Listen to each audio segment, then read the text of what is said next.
बंदी छोड़ सतगुरु रामपाल जी परमेश्वर जी की जय हो। सत्साई भाई और बहनों, बहुत बड़ी दया, बहुत बड़ी मेहर पूज्य गुरुदेव भगवान की, सतगुरु रामपाल जी परमेश्वर जी की, जिनके शुभ आशीर्वाद से, विशेष आशीर्वाद से आप और हम सभी सत्सेवक भाई बहन साध संगति से जुड़कर अपने आत्मा के कल्याण हेतु हर प्रकार से मर्यादाओं में रहते हुए, संघर्ष करते हुए निरंतर भक्ति मार्ग पर आगे की ओर बढ़ रहे हैं। भाई और बहनों, इस कलयुग की बिचली पीढ़ी में पूज्य गुरुदेव भगवान की आप और हम सभी आत्माओं के ऊपर एक विशेष रजा है, विशेष मेहर है। और ऐसी विशेष मेहर गुरुदेव भगवान केवल अपनी चंद पुण्य आत्माओं पर ही करते हैं। तो भाई और बहनों, गुरुदेव भगवान के तत्व ज्ञान युक्त अमर सत्संगों के ऊपर उन्हीं के आशीर्वाद से उन सत्संगों का सार समझने की प्रक्रिया जारी है। और आज का हम वीडियो शुरू करें उससे पहले पूज्य गुरुदेव भगवान से अरदास करेंगे, गुरुदेव भगवान की वंदना करेंगे, क्योंकि उनके आशीर्वाद के बिना भाई और बहनों कुछ भी संभव नहीं है, कुछ भी। बंदी छोड़ सतगुरु रामपाल जी परमेश्वर जी की जय हो। परम पिता परमात्मा, सारी सृष्टि के सृजनहार, कुल मालिक, असंख्य ब्रह्मांडों के स्वामी, जगत गुरु, तीनों लोकों में प्रवेश करके सबका धारण पोषण करने वाले राजाधिराज, आत्माधार, नाथों के नाथ, देवों के देव महादेव, सर्वेश्वर महेश्वर, मृत्युंजय, अजरो अमर, आदि अनादि सनातनी प्रभु, जगत पिता जगदीश्वर, श्री श्री 1008 की उपाधि के वास्तविक अधिकारी, अकाल मूरत, शब्द स्वरूपी राम वासुदेव, सर्वगतम ब्रह्म, परम पूज्य, प्रथम पूज्य, परम संत, परम पुरुष, परम धनी, परम दयालु, सत्य कबीर, हक्का कबीर, अल्लाहु कबीर, अल्लाहु अकबर, बाखबर, अल्लाह ताला, जगत के तारणहार, जगत के मुक्तिदाता, जगत के जगन्नाथ, हारे के सहारे, हिंदुओं के राम, मुसलमानों के अल्लाह, सिखों के वाहिगुरु, ईसाइयों के मसीह, दया के सागर दयानिधि, करुणा के सागर करुणानिधि, स्वयंभू परिभू, संकट मोचन, कष्ट हरण, मंगल करण, दुख भंजन, अविगत कबीर, निर्विकार निर्विषम परमात्मा, अलय अलेख सतगुरु, आदि अनादि सतगुरु, असली मर्यादा पुरुषोत्तम, असली राम, असली कृष्ण, असली घनश्याम, असली मुरारी, राजाओं के राजा, महाराजाओं के महाराजा, शहंशाहों के शहंशाह, सम्राटों के सम्राट, भगवानों के भगवान, अल्लाहों के अल्लाह, प्रभुओं के प्रभु, मसीहाओं के मसीह, सच्चे वाहिगुरु, बाबाओं के बाबा, पीरों के पीर, सेठों के सेठ, जगत सेठ, सावड़सा सेठ, सर्वगुण संपन्न, अनंत कोटि कलाओं के स्वामी, अनंत कोटि ब्रह्मांडों के नायक, योगियों में महायोगी, ध्यानियों में महाध्यानी, सिद्धों में परम सिद्ध, ज्ञानियों में तत्व ज्ञानी, ब्रह्म ज्ञानी, महाज्ञानी, परम ज्ञानी, सर्वश्रेष्ठ ज्ञानी, विज्ञानी, युवा कबीर, समर्थ कबीर, असमवात, अमित ओजा,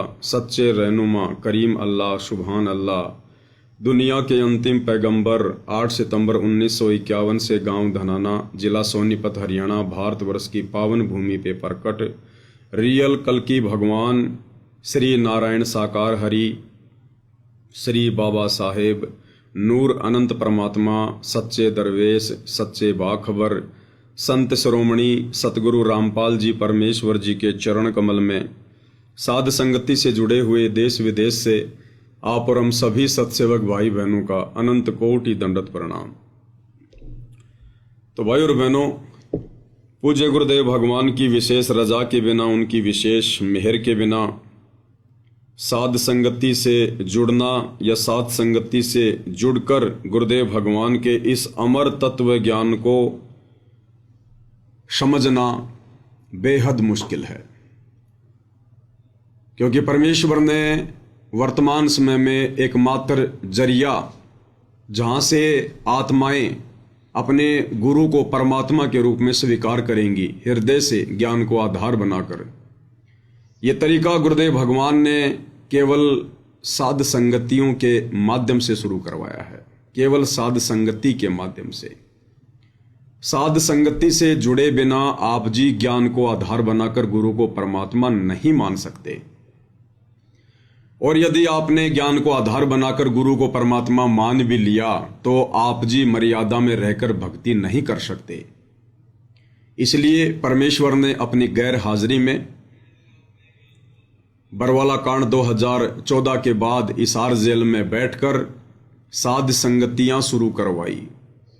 और परमात्मा हिसार जेल में बैठकर यही देख रहे हैं कि मेरे सतलोक जाने के बाद ये आत्माएं किस तरह से मेरे मिशन को आगे बढ़ाएंगी, मेरे मिशन को बर्बाद करेंगी या मेरे मिशन को ऊंचाइयों पर लेकर जाएंगे। इसी बात की रिहर्सल गुरुदेव भगवान वर्तमान में हिसार जेल में बैठकर देख रहे हैं। और निसंदेह भाई और बहनों, दूध का दूध पानी का पानी हो चुका है।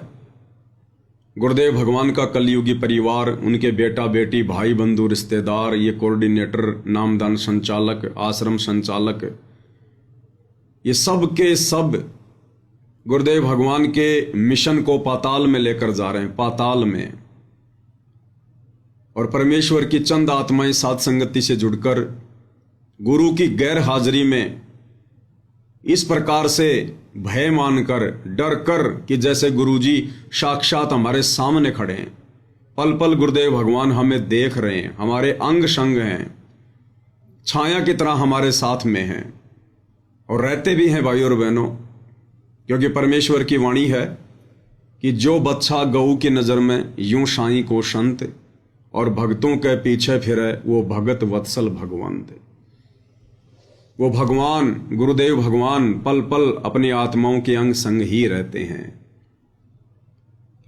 और ज्ञान को आधार बनाकर अपने घर को ही अपने सतगुरु की गैर हाजिरी में आश्रम बनाकर और अपने गुरुदेव भगवान को पूर्ण ब्रह्म परमेश्वर सत्य पुरुष कबीर देव मानकर भक्ति कर रहे हैं। तो आज निसंदेह सतगुरु रामपाल जी परमेश्वर जी के शत मिशन को, उनके यथार्थ 13वें कबीर पंथ को उन्हीं के आशीर्वाद से सतसेवक भाई बहन ही समझ पाए हैं, उनके मिशन पर चल रहे हैं और निरंतर मिशन को आगे की ओर गति दे रहे हैं। भाई और बहनों, ये परमात्मा का मार्ग भीड़ का नहीं होता, जहां पर लाखों भगत होंगे, बड़े बड़े आश्रम होंगे, वहां पर बहुत अच्छा ज्ञान होगा, बहुत अच्छी भक्ति होगी, सब लोग मर्यादा में होंगे। ऐसा बिल्कुल भी नहीं है। इस परमेश्वर जी का मार्ग तो भीड़ का है ही नहीं। इस परमेश्वर के मार्ग में भीड़ का कोई काम ही नहीं। और आने वाले समय में भाई और बहनों, कौन वो आत्माएं होंगी जो सतगुरुदेव के मिशन में अपनी विशेष सेवाएं देंगी, तो ये भी छुपा हुआ नहीं है, आप सभी की आंखों के सामने है। तो आप और हमने भाई और बहनों आगामी समय में गुरुदेव भगवान के मिशन में हाथ बटाकर, अपनी सेवा लगाकर, अपने शुभ कर्म बनाने के लिए आज उनकी गैर हाजिरी में एक सच्चा भगत बनना है, सच्चा भगत। और सच्चा भगत बनने के लिए सबसे पहले गुरु को परमात्मा मानना पड़ेगा, गुरुदेव भगवान के ज्ञान को आधार बनाना पड़ेगा। और भक्ति मार्ग में कोई भी वस्तु, कोई भी नियम, कोई भी बात यदि बाधा बनेगी तो हम उसके लिए संघर्ष करेंगे, हम उसके आगे झुकेंगे नहीं। वो चाहे घर हो, परिवार हो, देश हो या समाज हो, अगर मर्यादाओं के बीच में आते हैं तो हम उसके आगे झुकेंगे नहीं। हमारा मार्ग मारपीट और लड़ाई झगड़े का भी नहीं है। हम मुंह से किसी को उप भी नहीं कहेंगे, हाथ तो छोड़ो किसी की तरफ हम उंगली भी नहीं उठाएंगे। आधीन्य के साथ प्रेम पूर्वक ज्ञान आधार से हम अपनी मर्यादाओं को बचाएंगे। क्योंकि गुरुदेव भगवान ने नाम दीक्षा देते समय स्पष्ट कर दिया था कि बच्चों, गलत काम करना और गलत काम में सहयोग देना दोनों महापाप के भागी हैं, दोनों महापाप हैं।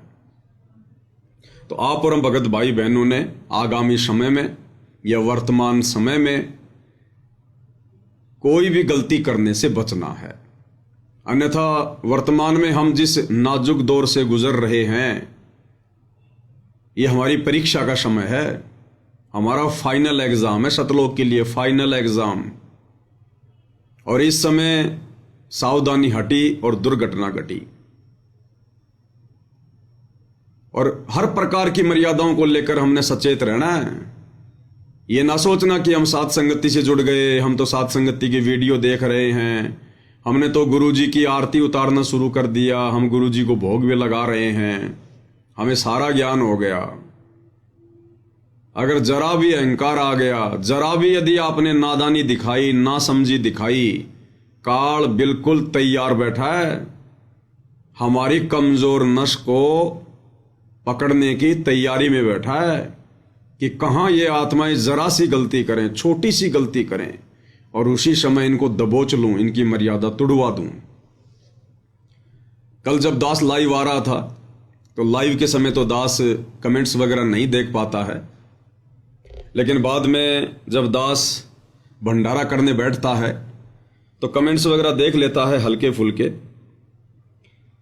तो दास ने कमेंट्स देखा था, क्योंकि कल हमारा मैटर चल रहा था कि करा करावे साइया मन में लहर उठा, दादू सिर दर जीव के आप बगल हो जा, कि हर रूप में परमात्मा ही खेल खेलता है। इन तीनों देवताओं के रूप में भी परमात्मा ही अच्छे काम करते हैं, गलत काम काल इनसे करवाता है। तो कल एक फेसबुक आईडी है, साथ संगति का लोगो लगा हुआ है, नाम है पप्पू दास। तो उन्होंने एक मैसेज किया, कमेंट्स किया, सतसाई भगत जी पवन दास जी के रूप में भी तो खेल खेल सकते हैं परमात्मा। हालांकि दास ने उनको मैसेज भी कर दिया था। मेरे मैसेज करने से पहले एक बहन है सीता महेंद्र विश्वकर्मा, उन्होंने भी एक कमेंट्स किया था कि भगवान किसी भी रूप में खेल खेलें, लेकिन हमने असली रूप संत रामपाल जी के अतिरिक्त दूसरे रूप में समर्पित नहीं होना है, और ना ही हो सकता जिसको ज्ञान है। बिल्कुल बहुत अच्छी बात कही बहन ने, यही ज्ञान आधार है। दास ने भी कमेंट्स किया था, भगत ऐसा सोचना भी मर्यादा खंडित करने में आता है, खैर चाहते हो तो गुरुदेव से नाक रगड़कर क्षमा मांगो। अब ये भी भाई और बहनों काल का बहुत बुरा षड्यंत्र है ये। मुझ पवन दास के विषय में इतना सा सोचना कि गुरुजी तो पवन दास का भी रूप बना सकते हैं। हाँ, गुरुजी पवन दास का भी बना सकते हैं, आपका भी बना सकते हैं, काल का भी बना सकते हैं। जब गुरुजी ब्रह्मा विष्णु महेश का बना सकते हैं, अपने पुत्रों का बना सकते हैं, वे तो अनंत कोटि कलाओं के स्वामी हैं, वे तो किसी का भी रूप बना सकते हैं। लेकिन वर्तमान में हम जिस सीढ़ी पर चढ़ रहे हैं, हम जिस 99 वाली सीढ़ी पर खड़े हैं, मात्र एक सीढ़ी दूर हैं। और उस समय इस प्रकार की बातें सोचना, और आपने जो धारणा अपने मन में पैदा करके ये बात कही है कमेंट्स में, जो सोचा है, वो आप भी भली बात ही जानते होंगे भगत जी, कि कहीं न कहीं आपने मुझ पवन दास में आस्था दिखाई है, कहीं न कहीं आपने मुझ पवन दास में श्रद्धा लगाई है। और भगत जी इतने में ही बात बिगड़ जाती है, इतने में ही। इसीलिए परमात्मा कहते हैं, गुरु को तजे भजे जो आना, तापसुआ को फोकट ज्ञाना। अरे भैया, परमात्मा ने इतना अच्छा ज्ञान दे दिया, आप और हमको जानवर तो है नहीं, मनुष्य शरीरधारी प्राणी हैं। और यदि अपने गुरुदेव से प्राप्त ज्ञान को अगर भगत आगे नहीं बढ़ाएगा, अपने गुरुदेव के ज्ञान की चर्चा भगत नहीं करेगा, तो क्या जानवर करेंगे, गधे करेंगे क्या? अब ये सबकी अपनी अपनी योग्यता के ऊपर है, सबकी अपनी अपनी क्षमता के ऊपर है कि आपने गुरुदेव को कितना समझा, कैसा समझा। बहुत सारे भाई बहन संगत में ऐसे हैं जिनकी गिनती नहीं, साथ संगति में, जिन्होंने गुरुदेव भगवान को मुझ पवन दास से भी बेहतर समझा है, लेकिन उनकी बोलने की शैली नहीं है, वो बोल के उस बात को नहीं बता सकते। तो ये सोचना भी कि गुरुजी पवन दास के रूप में भी तो खेल खेल सकते हैं, ये भगत जी हमारी छोटी सोच और घटिया मानसिकता को दर्शाता है। इस पवन दास की औकात का पवन दास को पता है भाई। जब लाइव बैठता हूं तो पसीने आते हैं, पसीने। अगर जरा सी गलती अगर बोलने में हो गई कहीं भी तो मेरे जीवन और मृत्यु का सवाल है ये। बार बार हर बात के लिए गलती नहीं मांगी जाती, और ना बार बार गलती करने पर परमात्मा जो है माफ करता है। तो मुझ पवन दास को पता है मेरा कलेजा कैसे धक धक करता है जब मैं लाइव बैठता हूं कि परमात्मा ये कैसे लाइव समाप्त होगा, सफल करना परमात्मा इसको। सारा दिन मुझे एक चिंता सी बनी रहती है, और आपने एक झटके में कह दिया मुंह उठा के कि गुरुजी पवन दास के रूप में भी तो खेल खेल सकते हैं। सिर्फ छोटी सी बात को लेकर कि पवन दास बहुत अच्छा बोल लेता है। अरे आप भी बोलो ना, मना किसने किया भाई? जानवर थोड़ी हैं, परमात्मा ने मुंह में जुबान दे रखी है। बोलिए, आप भी बोलिए, आप भी लाइव आइए, आप भी वीडियो बनाइए। परमात्मा ने किसी के हाथ थोड़ी बांध रखे हैं। एक पवन दास को जिम्मेदारी थोड़ी दे रखी है।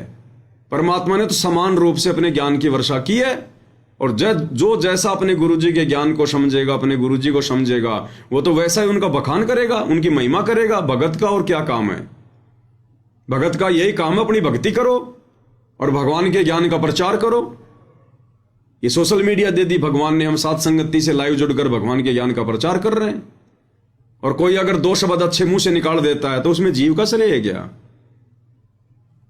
ये सद्बुद्धि भी तो भगवान दे रहे हैं।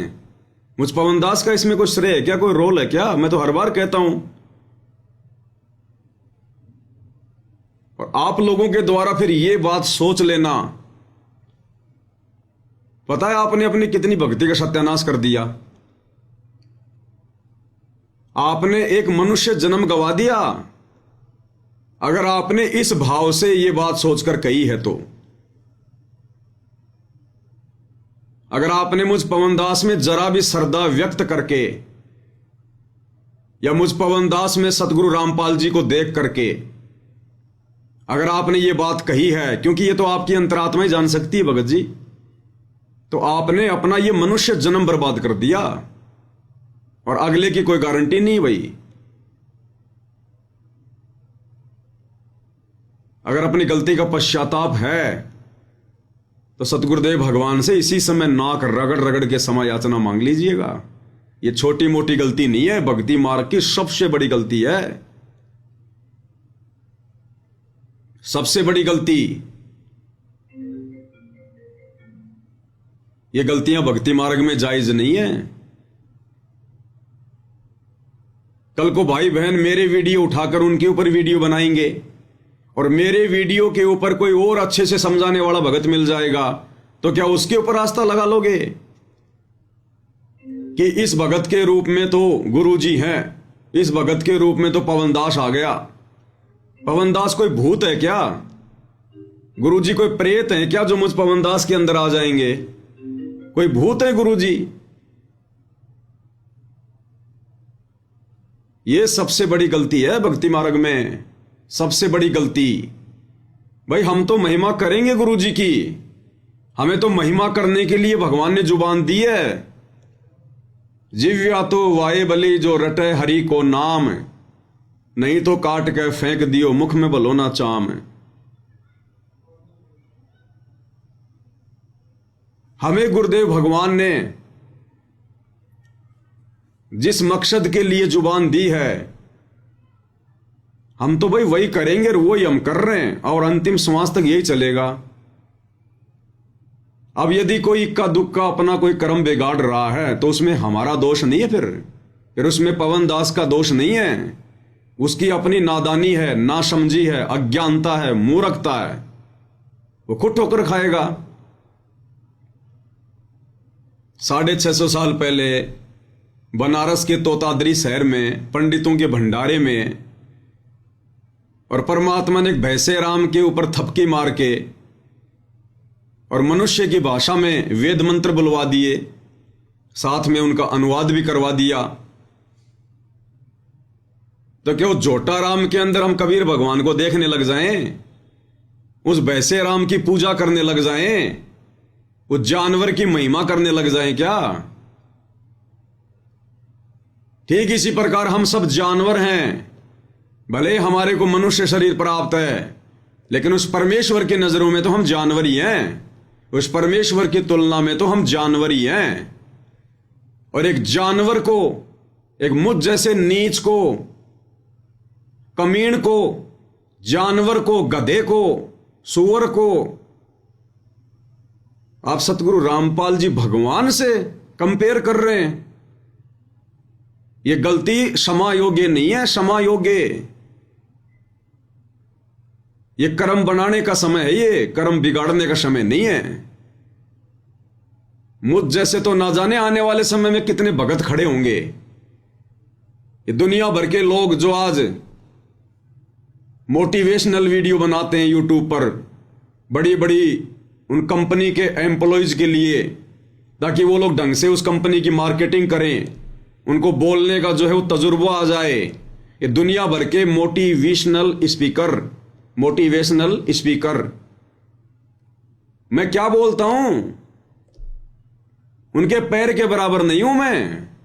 यूट्यूब पर जो लोग दुनिया भर के जो ये भाषण देते हैं, तो जब कल को उनको पता चलेगा ये लोग अपने बाप की शरण में आएंगे, जो आज उन कंपनियों के लिए दो पैसे के लिए बोल रहे हैं, थूक बिलो रहे हैं, कल को इस भगवान की महिमा में बोलेंगे, लंबे लंबे भाषण देंगे, भाई बहनों को समझाएंगे, तो उन सबके जाके फिर पैर पकड़ लेना कि लो जी पवन दास तो कुछ भी नहीं, ये लो जी पवन दास से भी बढ़िया बढ़िया बोलने वाले। और इन सब के अंदर संत रामपाल जी घुस गए प्रेत की तरह, और सबके पैर पकड़ के बैठ जाना, फिर उनके बोल जाना फिर गुरु जी को कि गुरु जी तो बूढ़े हो गए, अब गुरु जी तो इन जवान जवान भक्तों के अंदर आ गए। ये अपनी भक्ति बर्बाद ना करो भगत जी, ये भक्ति बर्बाद करने का नहीं, आबाद करने के लिए भगवान ने समय दिया है।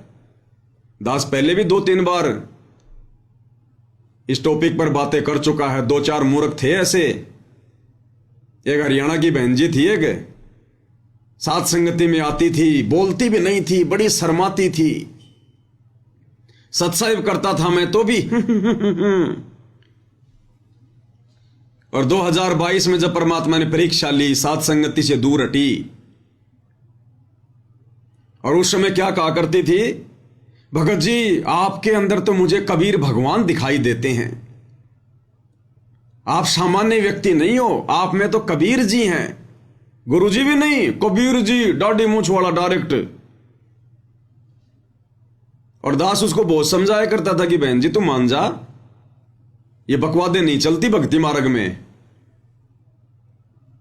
नहीं नहीं भगत जी आपके अंदर तो कबीर जी हैं। ठीक है मगवाई, कबीर जी हैं तो ठीक है, फिर वो कबीर जी बताओगे तने। उस परीक्षा में फेल हो गई, छोड़ गई सात संगतियां, वापस चली गई आश्रमों में, और उसने 50,000 रुपए की सेवा दी थी उस समय। मना करने के बावजूद भी मैंने कहा बहन जी मुझे आवश्यकता नहीं है। बोला ना ना भगत जी मेरी तो सेवा लगी नहीं अभी तक। मैं बोला लगा दे। मैंने कजोड़ भगत जी के उस समय उनको खाता नंबर दे दिए, उसने सेवा भेज दी। 2022 की परीक्षा हुई, वो फेल हो गई, और उसके बाद में उसके फोन आने लगे मेरे पास में, भगत जी मेरे 50,000 रुपए दो, मेरे 50,000 रुपए। मैंने कहा भैया मेरे बेटे की शादी में दिए थे क्या? मुझे दहेज में दिए थे, दान में दिए थे, सेवा के लिए दिए थे, सेवा में लग गए, मैं किस किस के दूंगा? लोगों ने मुकदमे कर रखे, तू भी कर दे जा। उसके बाद वो तो शेरनी बन गई, जो साथ संगति में आती थी, मेरी तरफ देखकर शर्माया करती थी, बोलती भी नहीं थी। बोले मेरे घर में सारे के सारे पुलिस वाले हैं, तेरी वो दुर्गति करवा दूंगी मैं, तो क्या अपना आपने वो समझा है? मगो भाई तू जिंदाबाद और तेरे पुलिस वाले जिंदाबाद है। वो 50,000 रुपये तो बहन तने मिलने को नहीं, चाहे तू सिर पटक ले। वो तो परमात्मा की सेवा में दिए थे उस समय, तेरे को सद्बुद्धि दे रखी थी भगवान ने, और वो सेवा में लग गए। और ये चाहे तू तेरा आईजी ले आ, चाहे तेरा डीआईजी ले आ, 2 महीने और जेल में बैठ के आ जाऊंगा बहन जी, बढ़िया परमात्मा का भजन कर लूंगा, इससे ज्यादा तो तू कुछ नहीं कर सकती। फिर उसके फोन आने बंद हुए। तो भाई जब ये काल सिर पे बैठ जाता है ना भगत जी, कुछ भी सोचने नहीं देता है, तो कहीं ना कहीं आपकी मर्यादा खंडित है। जो आपने इतना बड़ा दोष देख लिया अपने भगवान में।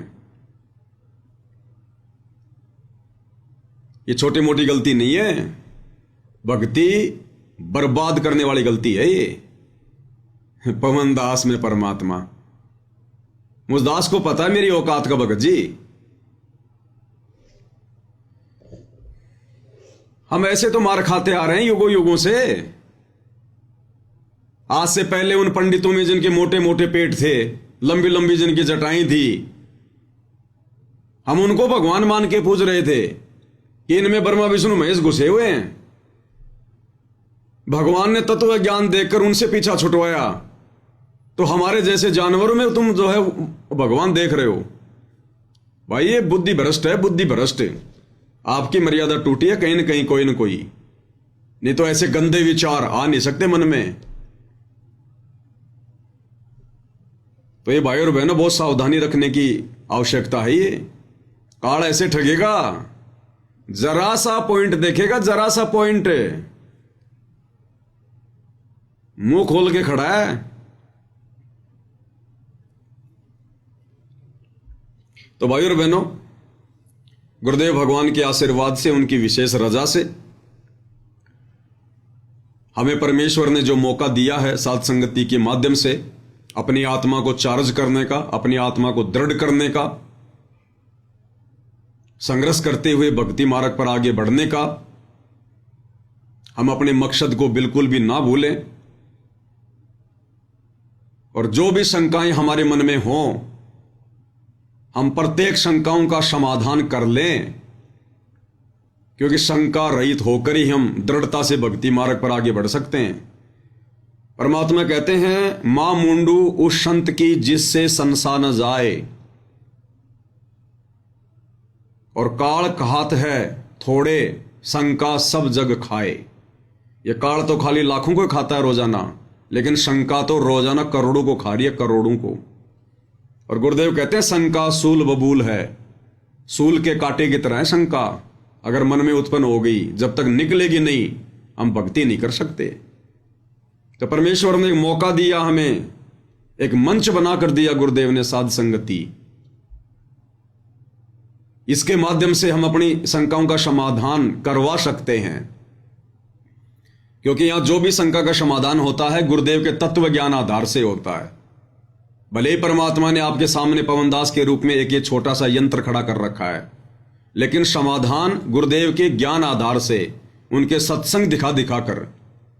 तो गुरुदेव भगवान चाहते हैं कि अब मेरा सिर खाने से अच्छा है, हिसार जेल से बाहर आने से पहले पहले शंका रहित हो जाओ, गुरु में परमात्मा देख लो, ताकि फिर भक्ति मार्ग में आगे बढ़ा जाए। तो अब परमात्मा आएंगे तो पंचायत लेके नहीं बैठेंगे, एक एक भगत की शंकाओं को लेकर नहीं बैठेंगे गुरुदेव। ये ब्रह्मा विष्णु महेश के माता पिता नहीं दिखाएंगे भगवान, अब जो भी दिखाना था दिखा दिया। अब गुरुदेव अपने मिशन को आगे कैसे जो है वो गति देनी है, परमात्मा उसके विषय में सोचेंगे। कैसे परमात्मा ने इस मार्ग को सेट करना है, ताकि उनकी गैर हाजिरी में, उनकी अनुपस्थिति में हजारों वर्षों तक ये मार्ग निर्बाध रूप से चले, परमात्मा उसके लिए अपनी प्लानिंग करेंगे। तो व्हाट्सएप पर किसी भगत भाई ने दास को एक छोटा सा वीडियो भेजा,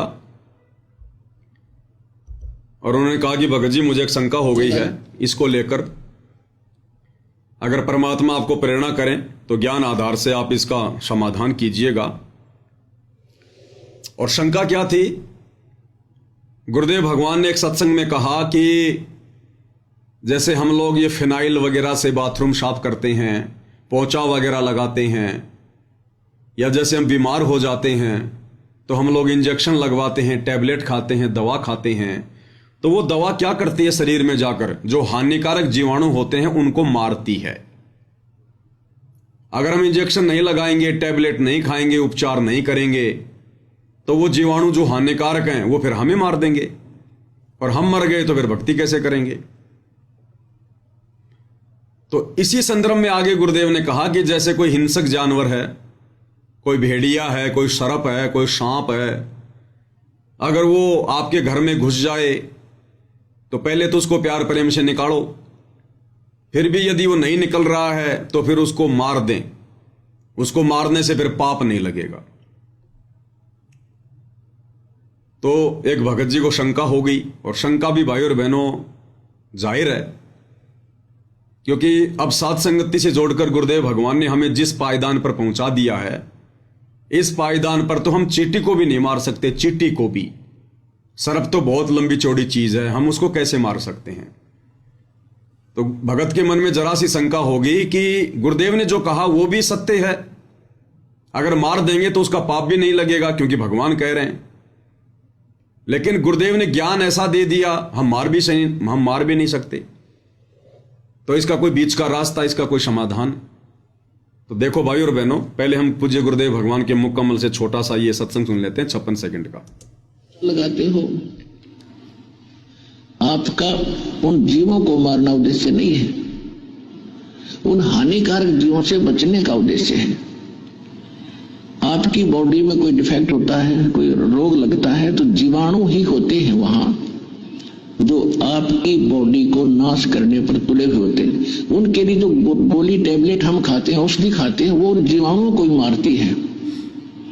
तो वो दुश्मन थे हमारे बॉडी के, उसके लिए उनको मार देना वो पाप नहीं है। जानकर मारा नहीं, चाहे सर्प भी आपके सामने आ जा, इच्छा कर मारा नहीं।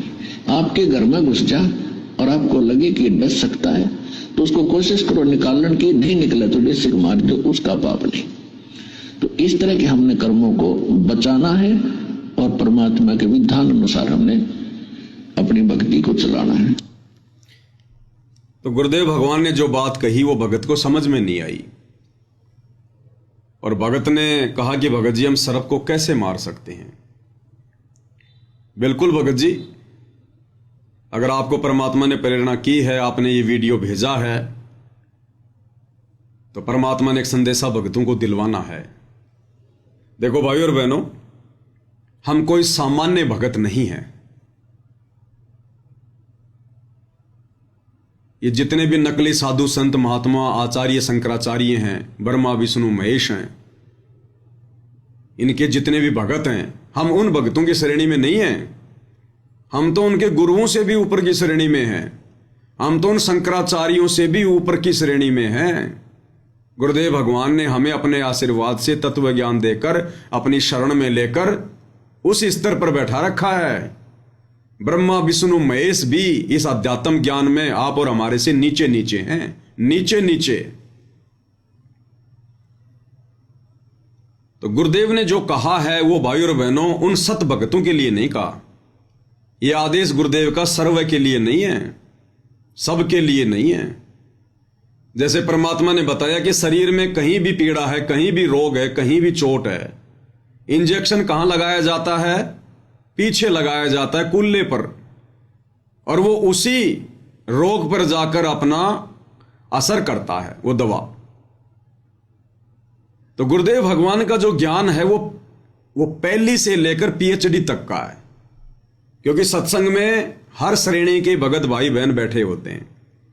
किसी ने आज ही नाम लिया है, किसी को 1 महीना हो गया, किसी को सतनाम मिल गया, कोई सारनाम प्राप्त है, कोई 20 साल का भगत है। तो गुरुदेव के जो वचन होते हैं वो सबके लिए होते हैं, और जिसकी जैसी क्षमता होती है, जिसकी जैसी समझ होती है, उसी अनुसार वो गुरुदेव के वचनों को ग्रहण कर लेता है। तो गुरुदेव ने ये जो बात कही है कि आपके घर में यदि कोई सांप वगैरह घुस जाए तो प्रथम तो उसको प्यार प्रेम से निकालने का प्रयास करो। फिर भी आपको लगता है कि अब ये डसेगा, मारेगा, तो फिर हम उसको मार दें, उसमें फिर कोई दोष नहीं है। यानी गुरुदेव ने सांप को मारने के लिए क्यों कहा कि हम यदि सांप को नहीं मारेंगे तो सांप फिर हमें मारेगा। इसीलिए तो, ताकि हमारा शरीर बचा रहे, इसीलिए तो कहा परमात्मा ने। इस आधार से भाई और बहनों, अगर कल को हमारा पड़ोसी जबरदस्ती हमारे से झगड़ा कर ले, हमारे घर में घुस जाए, तो प्रथम तो हम उसको प्यार प्रेम से कहेंगे, भाई देख तू मान जा, मैं भगत आदमी हूं, क्यों परेशान कर रहा है, मुझे अपनी भक्ति करने दे। प्रथम तो प्यार प्रेम से उसको बाहर निकालेंगे, और फिर भी वो जबरदस्ती हमें मारने पर आतुर हो, लठ हाथ में ले रखा हो, धारमदार कोई हथियार हाथ में ले रखा हो, या कोई फौज पुलिस से रिटायरमेंट हो अपनी बंदूक लेके आ गया हो, कि नहीं आज तो मैं तेरा भगत जी काम ही तमाम करूंगा, तो क्या भाई और बहनों फिर हमने उस व्यक्ति को मार देना चाहिए? भाई अन्यथा वो हमारे को मार देगा, फिर हम भक्ति कैसे करेंगे?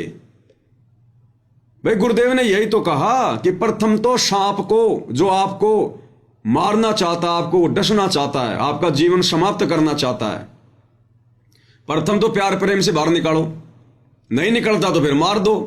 तो ऐसे ही आपका पड़ोसी या अन्य कोई व्यक्ति जबरदस्ती आपके घर में घुसकर, क्योंकि ये तो कलयुग है, यहां तो जबरदस्ती की आफत दरवाजे पे खड़ी रहती है, तो यदि वो आपको मारने आ जाए और बंदूक हाथ में लेके आ जाए कि बस आज तेरे को मारूंगा, तो गुरुदेव के इस सत्संग आधार से तो फिर हमने उस व्यक्ति को मार देना चाहिए कि वरना ये मुझे मारेगा।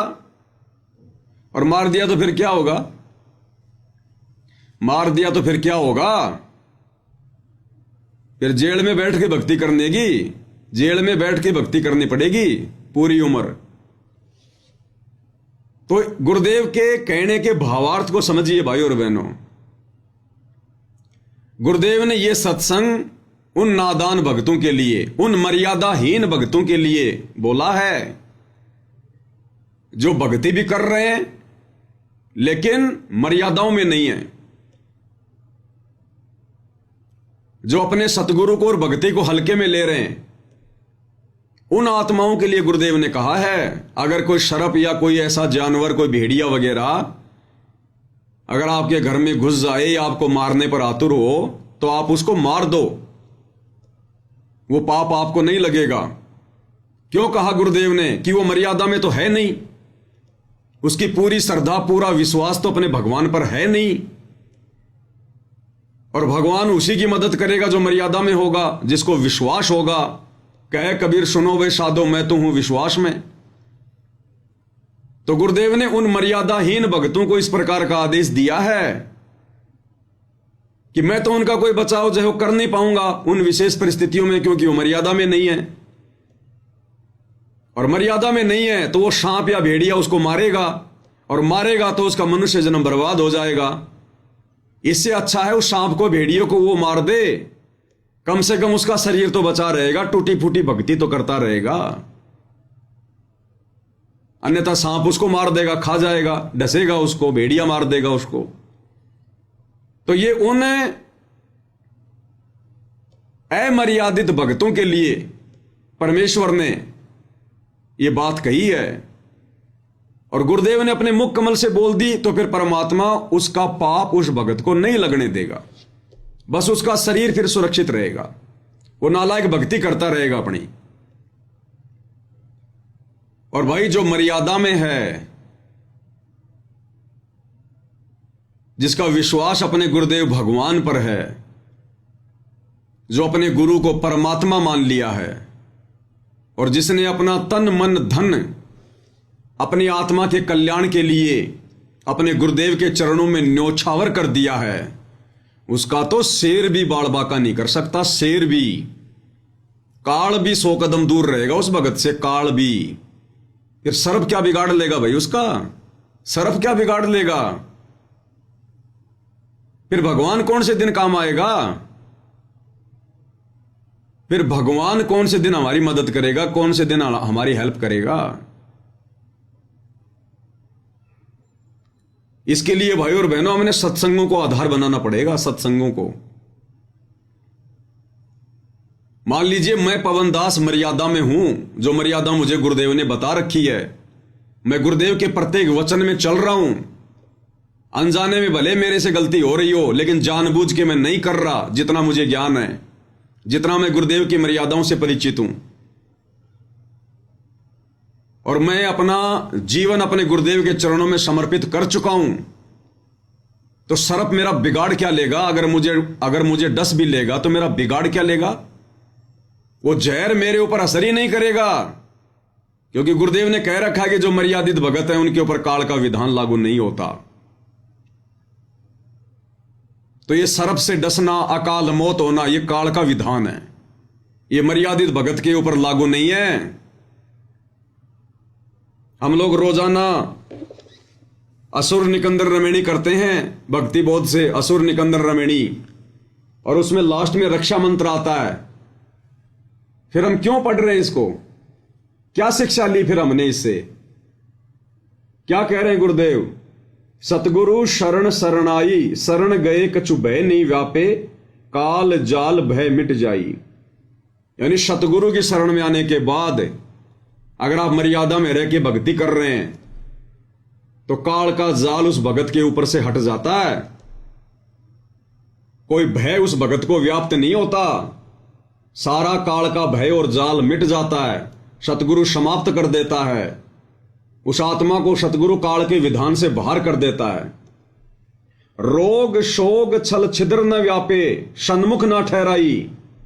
रोग यानी कोई भी शारीरिक रोग जैसे कैंसर वगैरह, एड्स वगैरह, अन्य जो लाइलाज बीमारियां हैं, या ऐसा कोई भयंकर रोग या बीमारी जो भगत की भक्ति में बाधा बन जाए, ये उस मर्यादित भगत के आसपास भी नहीं फटकेगी। शोग यानी कभी भी उस भगत को कोई दुख नहीं हो सकता, घर में कोई अकाल मृत्यु नहीं हो सकती, घर में कभी कभी कोई वो अमंगल नहीं हो सकता जिस कारण से उस घर में शोक का माहौल बन जाए। रोग शोग छल छिद्र न व्यापे। छल छिद्र, हमारे ऊपर कोई भी जादू जंत्र वगैरह काम नहीं करेगा। हमारे साथ में कोई कितना भी धोखा क्यों ना करो, जंत्र मंत्र क्यों ना करवाओ, संसार का सबसे बड़े से बड़ा कोई बाबा बंगाली क्यों ना आ जाए, जो दीवारों पे लिखा होता ना, वशीकरण मंत्र बाबा बंगाली फलाना दिखना, वो बाबा बंगाली का बाबा भी क्यों ना आ जाए, सतगुरु रामपाल जी परमेश्वर जी के मर्यादित भगत पर उसका कोई जंत्र मंत्र काम नहीं करेगा। सन्मुख ना ठहराई, सामने भी नहीं ठहर पाएगा उसका जंत्र मंत्र सतगुरु रामपाल जी के मर्यादित भगत पर। और जहर अग्नि तन निकट न आवे, दूरी जात रंगाई। जहर और अग्नि उस भगत के निकट भी नहीं आ सकती। अब सांप काटेगा तो आदमी जहर से तो मरेगा, तो फिर हम क्यों मारेंगे सांप को? अगर वो काट भी लेगा तो शरीर में क्या फैलाएगा? जहर। और गुरुजी क्या कह रहे हैं कि जो मेरा मर्यादित भगत होगा, जहर और अग्नि तन निकट न आवे, तन यानी शरीर, मेरे भगत के निकट भी नहीं आ सकता जहर और अग्नि, यानी जहर और अग्नि से मेरे भगत की मृत्यु नहीं हो सकती। दूरी जात रंगाई, दूर भाग जाएंगे। वीर बेताल बाण ना लागे, यम के कोट डहाई। इस काल के द्वारा छोड़े गए उसके जो हलकारे हैं, जो काल की जो शक्तियां हैं, वीर बेताल भैरव भूत, ये पितर, ये प्रेत, कहते ये निकट भी नहीं आ सकते। इनका कोई भी तीर, ये कोई भी जो शक्तियां हैं जो काल की, ये भगत को नुकसान नहीं पहुंचा सकती। जम के कोट डहाई, कोट यानी उसका किला, जम यानी काल, डहाई यानी ढह जाएगा, काल का वो किला भी ढह जाएगा। 98 पुण्य मूठ ना लागे, उल्ट तही दरखाई। 98 प्रकार के जादू जंत्र होते हैं, वशीकरण होते हैं दूसरों को पीड़ा देने के लिए, ये मूठ वगैरह। तो कहते 98 पुण्य मूठ ना लागे, सतगुरु रामपाल जी के मर्यादित भगत पर ये 98 प्रकार के जंत्र मंत्र भी फैल हो जाएंगे। उल्ट तही दरखाई, जो हम पर मूठ वगैरह छुड़वाएगा या करवाएगा, उल्टा उसी के ऊपर जाकर वो जंत्र मंत्र काम करेंगे, उल्टा उसी को पीड़ा देंगे। बैर करे सोए दुख पावे, सुरती शब्द मिल जाई। भगत के साथ अगर कोई बैर करेगा, ये भगतों की बात हो रही है, मर्यादित भगतों की, उन भक्तों की नहीं जिन्होंने खाली सतगुरु रामपाल जी से उपदेश ले लिया, गले में लॉकेट लटका लिया, हाथ में रक्षा सूत्र बांध लिया, मुंह में सत साहेब, और मर्यादा कोई है नहीं, राजनेताओं की रैलियों में धक्के खा रहे हैं। तो वो तो केवल अपने संस्कार आधार से बचेंगे, सतगुरु उनकी रक्षा नहीं करेगा। अगर किसी पर आपत्ति आ भी गई, अगर वो बच भी गया, तो सतगुरु उसके संस्कार से करेगा, उसकी वर्तमान भक्ति से नहीं करेगा। सुरती शब्द मिल जाई, यानी भगत की तो भक्ति आगे बढ़ेगी, उसकी सुरती आगे को बढ़ेगी, लोग चाहे उसके साथ कितना ही बैर भाव क्यों ना करें। कहे कबीर हम जमदम पे लिया, सतगुरु लाख दुहाई। और कबीर परमेश्वर कह रहे हैं कि मैंने यमदूतों के समूह को मार मार के भगाया। कहे कबीर हम जमदम पे लिया, सतगुरु लाख दुआई, सतगुरु दुआई दे रहे हैं कि मेरी बात पे यकीन करना, विश्वास करना, साक्षी मानना इस बात को। साध वचन पलटे नहीं, चाहे पलट जाए ब्रह्मांड। तो भाई एक तरफ तो गुरुदेव भगवान कह रहे हैं कि मेरे मर्यादित भगत पे तो जहर काम ही नहीं करेगा, तो सांप कौन सा अमृत छोड़ेगा? जहर ही तो छोड़ता है सांप जब काटता है। तो जानबूझ के हम उसे कटवा नहीं रहे। अगर धोखे से काट लिया या उसको बाहर निकालते निकालते उसने हमारे को अगर वो डस लिया, तो उस जहर का, चाहे वो कोबरा, क्या कोबरा का नाना क्यों ना हो, सतगुरु रामपाल जी के मर्यादित भगत पर असर ही नहीं करेगा। पानी पानी की तरह।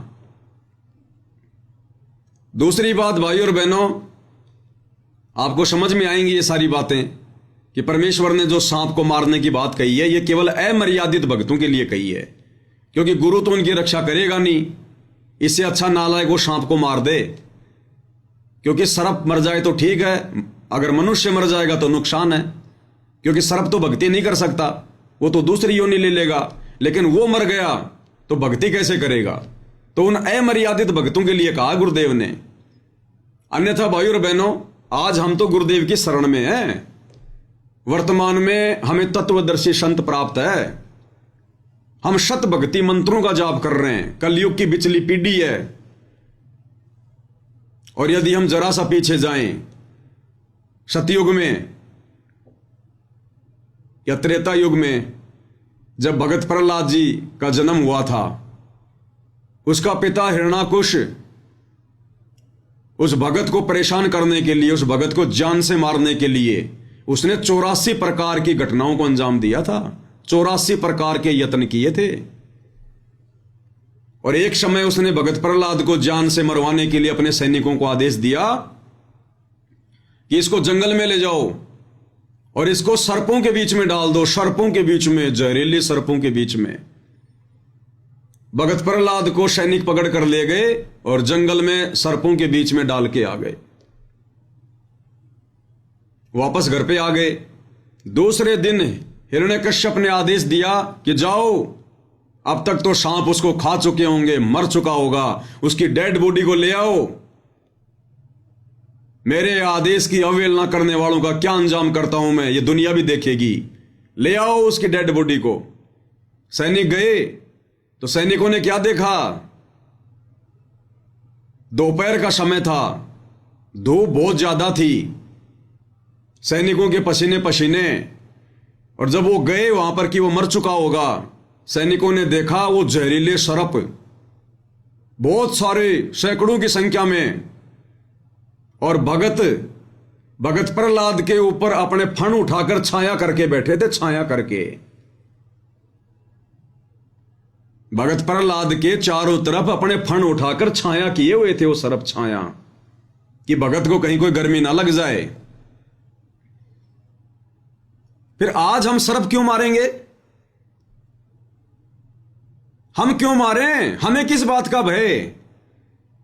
अरे उस समय ना तो भगत प्रहलाद सतगुरु की शरण में था, ना उसको तत्व ज्ञान था, ना वो कोई शत भक्ति मंत्रों का जाप कर रहा था, ना उसको शतनाम प्राप्त था। केवल उसकी पिछली भक्ति के फलस्वरूप, और वो जहरीले सर्प। अब सतयुग के त्रेता के सांप भी कितने बड़े बड़े होंगे, कितने जहरीले होंगे, और वो भगत प्रहलाद के ऊपर छाया करके खड़े हैं। किसकी मेहरबानी से, किसके आशीर्वाद से? सतगुरु रामपाल जी परमेश्वर जी के आशीर्वाद से, इस कबीर भगवान की मेहरबानी से। फिर हमें किस बात का डर है भाई? हम तो आज सतगुरु की शरण में हैं, धरती पर सतगुरु प्रकट है, हर प्रकार से गुरुदेव ने सत भक्ति दे दी, गारंटी दे रहा है कि अगर मेरी शरण में रहोगे, मर्यादा में रहोगे, काल भी तुम्हारा बाल बांका नहीं कर सकता। फिर हम एक सांप को मारेंगे? फिर हमसे बड़ा अज्ञानी और मूर्ख भगत कौन होगा? ये उदाहरण दिए भगवान ने, सत्संग इसीलिए किए ताकि जब हमारे सामने ऐसी धर्म संकट की स्थिति उत्पन्न हो जाए तो हम मर्यादा तोड़ने से बचें। अरे और तो छोड़ो, अरे मीराबाई ने तो जहरीले शराब का और जहरी पी लिया था भगवान का नाम लेकर। परमात्मा पे विश्वास करके उसके देवर ने, राणा ने जहरीले सर्प का विष मंगवाया था कि जीभ पर रखते ही मर जाए। अरे आजकल के सांप तो यूरिया, क्योंकि खेती सब यूरिया हो गई। अब चूहे क्या खाएंगे? फसल खाएंगे, कीड़े मकोड़े खाएंगे। चारों तरफ यूरिया यूरिया है, सांप उन चूहों को खाएंगे। चारों तरफ यूरिया यूरिया, पेस्टिसाइड है। आजकल के तो सर्पों का जहर भी निष्क्रिय हो चुका है। और मीराबाई को जिस सर्प का जहर मंगवाकर मारने का प्रयास किया गया था, वो कितना जबरदस्त जहर था। और अपने भगवान पर विश्वास करके उसने तो जहर पी लिया था। वो तो बेचारी इतने सत्संग भी नहीं सुनती थी, लेकिन उसने विश्वास किया। वो जहर उसका बाल विवाह का नहीं कर पाया, क्योंकि मालिक की वाणी है, जहर अग्नि तन निकट ने आवे दूरी जात रंगाई। बताओ फिर हम क्यों डर रहे हैं भाई? फिर हम क्यों सर्प को मार देंगे? अरे सर्प को मारने की नौबत ही ना पड़े, मर्यादा में रह के भक्ति करो ना। परमात्मा सर्प तुम्हारे निकट ही नहीं आने देगा। परमात्मा तुम्हें कभी ऐसी परिस्थितियों में पड़ने नहीं देगा। अगर हम गुरु को परमात्मा मान के मर्यादा में रह के भक्ति करेंगे तो फिर हमें डर किस बात का? और एक सत्संग में गुरुदेव भगवान ने क्या कहा? गुरुदेव भगवान ने कहा कि जब भी तुम्हारे ऊपर ऐसे कोई आपत्ति आवे, कोई आपदा, कोई संकट आवे, डगमग मत होना। अगर तुम्हारा कति सर्वनाश भी होने वाला हो, सर्वनाश, सर्वनाश किसको कहते हैं? यानी सब कुछ लुटना हो, पिटना हो, इंसान ने बर्बाद होना हो, तो गुरुदेव कहते हैं तुम्हारा यदि कति सर्वनाश भी होना हो, आपत्तियों के कितने भी बादल क्यों ना जो है मंडरा रहे हो, तुम एक बार अपने भगवान पे विश्वास करके देखना। विश्वास करके, अरे अगर कोई अमर्यादित भगत भी अगर विश्वास कर ले तो परमात्मा ने उस अमर्यादित की भी उसके विश्वास आधार से रक्षा करनी पड़ती है। तो क्या कह रहे हैं गुरुदेव भगवान? अपने आत्मा हमारा इतना दिल कमजोर हो चुका है कि हम वहां तक बुद्धि उठती नहीं ना, दिल डटता कि हम भगवान पे इतना विश्वास कर सके। जैसे कहते हैं कि तुलसी बेरुआ बाग में शीतत भी मुरझावे, राम भरोसे जो रहे वो पर्वत पर लहरावे। बगीचे के अंदर बूटा लगा दिया, पौधा लगा दिया, सिंचाई करते करते खत्म हो जाता है, मुरझा जाता है। राम भरोसे पर्वत के ऊपर कोई संभालने वाला नहीं, कोई सिंचाई करनिया नहीं। कहते राम भरोसे जो रहे पर्वत पर लहरावे। तो हमारा इतनी बुद्धि उठती नहीं, लेकिन इसको उठाने का ये प्रोसीजर है। एक दिन ऐसी दृढ़ता होगी आपके अंदर, सर्वनाश होता दिखा आपने, आप दृढ़ रहना भगवान के ऊपर, फिर देखना ऐसा बादल टल जाएगा दुख का, तो सोच भी नहीं सकते आप।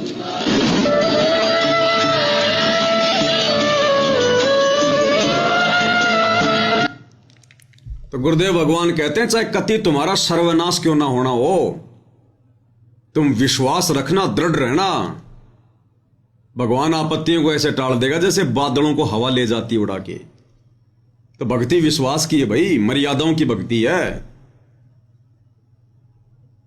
चलो आज तो घर में सांप आ गया और हमें मारने का प्रयास कर रहा है, सांप को तो मार दिया।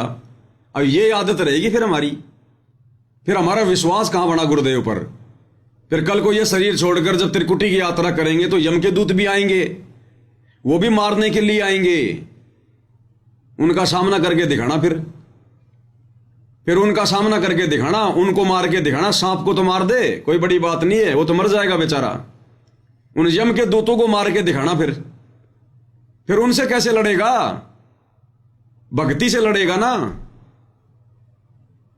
अपना सुमरण शुरू करना है ना। तो जब तू यहां पर अपना सुमरण करेगा, भक्ति करेगा, मर्यादा में रहेगा, तो परमात्मा तेरा नुकसान होने देगा यहां पर।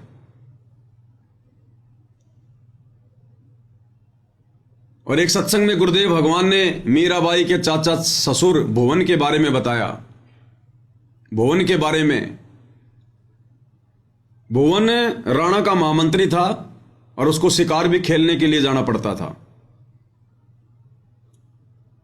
और भुवन ने नाम दीक्षा भी ले ली थी मीराबाई के कहने पर कबीर परमेश्वर जी से।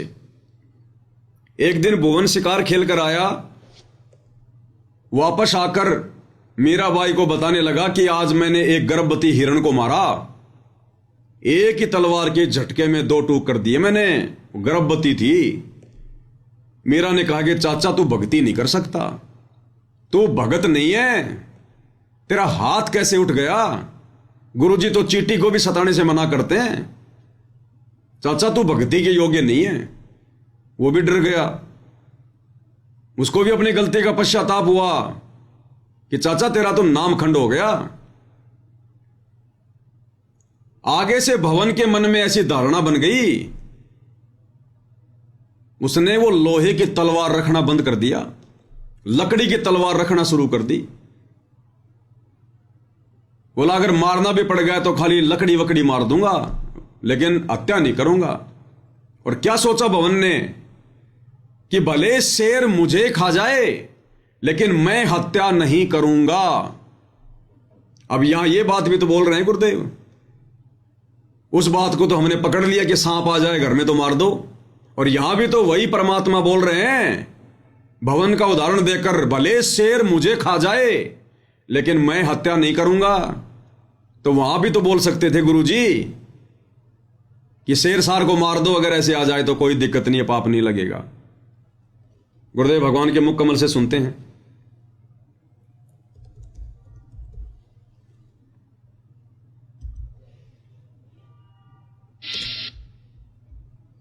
क्या कह रहे हैं गुरुदेव भगवान? तो उस दिन पहले वो महामंत्री था, ये क्या नाम है, भवन जो है इसका महामंत्री था, किसका? राणा का, क्योंकि अपना कॉन्फिडेंस चाचा उसने महामंत्री रखा था। और एक बार वो राणा के साथ भवन उनका महामंत्री, तो उसने गर्भवती मृगणी को काट दिया था।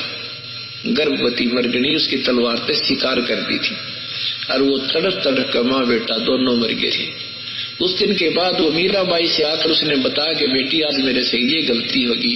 मीराबाई ने कहा चाचा तेरे जुल्म कर दिया, अब भक्त नहीं बन सकते, अब भक्ति नहीं कर सकते, ऐसे नरसंहार करते हो। आपके बच्चे ने, आपकी पत्नी ने कोई काटे गर्भवती को, कैसा दुख हो। उसके बाद वो भवन भगत बन गया था और मीराबाई का हर संकेत समझने लग गया था। और मीराबाई ने उसको भी कबीर परमात्मा से वहां उपदेश दिला दिया था, तो वहां वो भक्ति कर रहा था। उसके बाद उसने क्या किया कि राजा के साथ नहीं जाऊंगा तो ये नाराज होगा, तो भवन ने अपनी तलवार काट की बनवा के और म्यान में फिट कर ली थी कि आगे से मान ले इसके साथ जाना भी पड़ जाएगा, तो कोई शिकार करना भी पड़ गया तो उसने लकड़ी की मार मूर दूंगा, बेहोश हो जाएगी, नौराजी हो जाएगा, शिकार खेल लिया। और अब आगे क्या कह रहे हैं? भले शेर मुझे खा जाए मैं नहीं मारूंगा, हिंसा ना होगी, फिर ठीक हो जाएगी। कि मैं ना किसी को मार दूं, बेशक मुझे ही शेर खा जाए, इस दृष्टिकोण से काट की तलवार डाल दी। एक दिन उनके दूसरे मन, तो ये भी तो गुरुदेव भगवान ही बोल रहे हैं कि बेशक शेर मुझे खा जाए लेकिन मैं हत्या नहीं करूंगा। और हम एक छोटे से सांप से डर गए। तो भाई और बहनों, गुरुदेव भगवान का सत्संग, एक ही सत्संग परमात्मा कई प्रकार से एक ही सत्संग के माध्यम से चोट करते हैं। सतगुरु निकले शिकार पर लेकर तीर कमान। अब सतगुरु कोई जानवरों का शिकार थोड़ी करता है जो तीर कमान लेके निकलेगा। सतगुरु निकले शिकार पर, यानी अपने इस तत्व ज्ञान को देने के लिए, काल के लोक से भक्तों का शिकार करने के लिए। अरे शिकार करके कहां ले जाते हैं? अपने घर पर। तो सतगुरु काल से, जो हम यहां पर जो फंसे पड़े हैं भगत, इनका शिकार करेंगे अपने तत्व ज्ञान रूपी बाणों से, अस्त्र शस्त्र से, और फिर अपने घर सतलोक लेकर जाएंगे। सतगुरु निकले शिकार पर लेकर तीर कमान, मूर्ख मूर्ख जल मरे, कोई बच गए संत सुजान। तो जो मूर्ख मूर्ख हैं वो तो रह जाएंगे ये काल के जाल में, वो नहीं समझ पाएंगे। और जो संत सुजान होंगे, जो ज्ञानी आत्मा होंगी, उनको परमात्मा शिकार करके ले जाएगा। तो भाई और बहनों, यदि हम मर्यादा में हैं, भक्ति कर रहे हैं, गुरु को परमात्मा मान लिया, तो हमारे सामने ऐसी नौबत ही नहीं आएगी। और अगर ऐसी नौबत आ भी गई तो भगत का कभी हाथ नहीं उठता, भगत का हाथ नहीं उठता।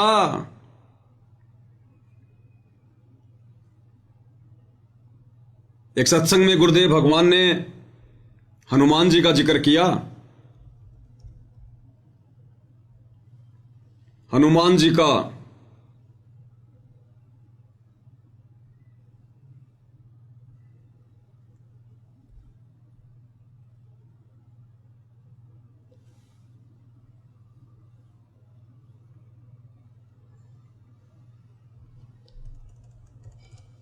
दास देखता है सत्संग है या नहीं है।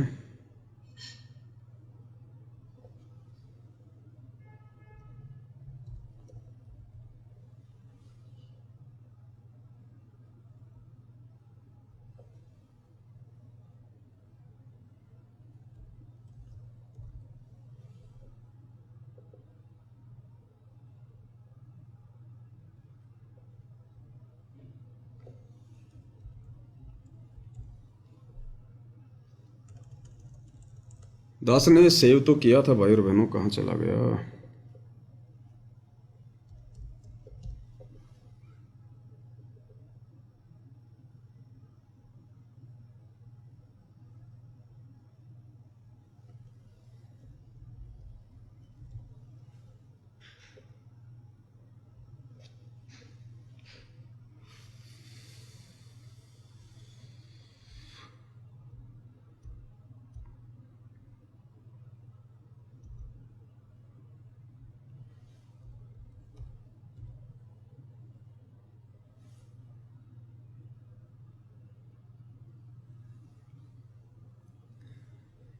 अभी दास के पास सेव नहीं है वो सत्संग।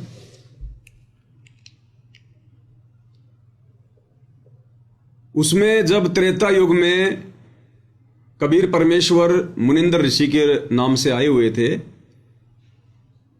फिर हनुमान जी से ज्ञान गोष्ठी हुई, तो हनुमान जी ने कहा कि युद्ध ऐसे नहीं जीता जाता। मैं एक गदा मारता था, 50-50 लोग मरते थे, लाखों लोगों को मारा मैंने। तब कबीर परमेश्वर जी ने कहा कि हनुमान, ये भक्तों के लक्षण नहीं है, ये लोगों को मारना, मार पिटाई करना, लड़ाई झगड़ा करना, ये भक्तों के लक्षण नहीं है। भगत तो किसी के तरफ उंगली भी नहीं उठा सकता, उंगली भी नहीं कर सकता भगत तो किसी की तरफ। मिल गए सत्संग मालिक के आशीर्वाद से। क्या कह रहे हैं गुरुदेव भगवान, ध्यान से सुनिएगा। अब कबीर वो मुनिंदर साहब आते हैं, न बोले भाई नमस्कार, राम राम भाई हनुमान बजरंगबली। अब हनुमान ने देखा, आदमी तो देख रहा है, शाही महात्मा की देखा। क्या लगा, महाराज जी मैंने देखे हुए हो, आप कहाँ देखे थे? भाई देखा होगा जरूर, एक बार नहीं कई बार देखा होगा।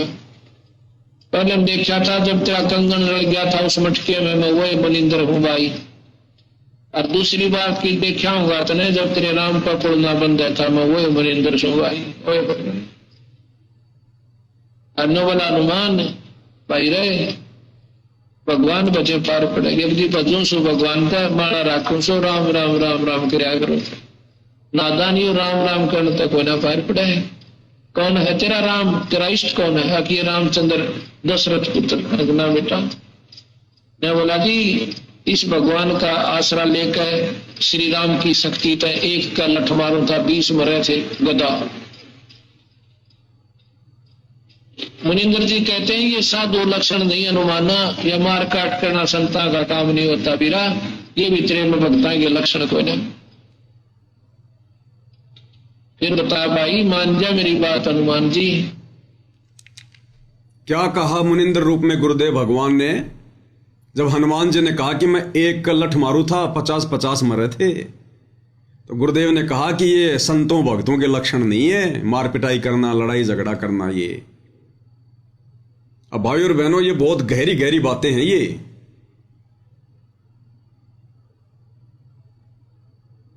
बहुत सारे भगत भाई बहन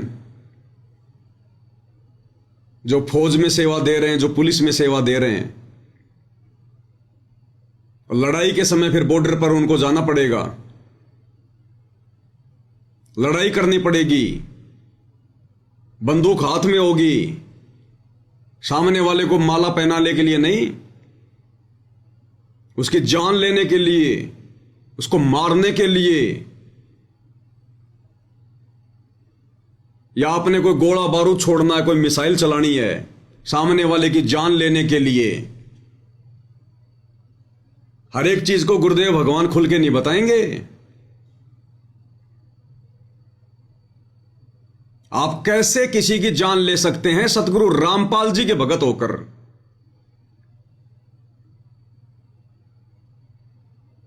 खाली 40-50 हजार रुपए की तनख्वाह के लिए, और आप मनुष्य को मारोगे। और सामने कौन है, किसको मारोगे?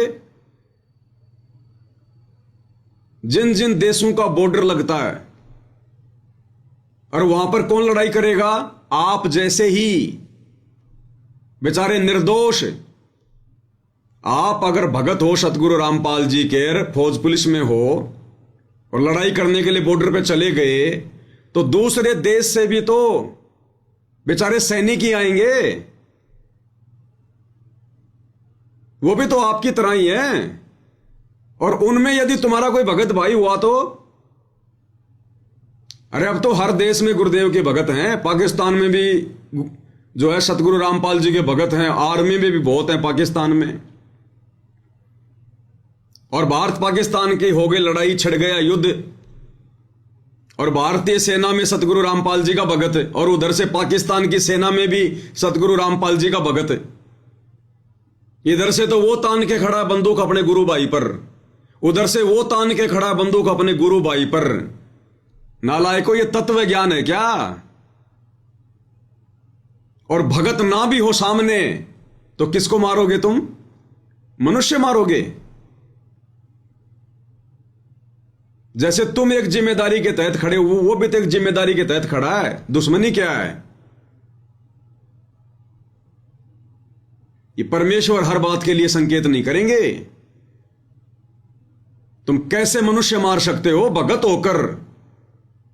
भगत तो चींटी भी नहीं मार सकता, और तुम जानबूझकर मार रहे हो।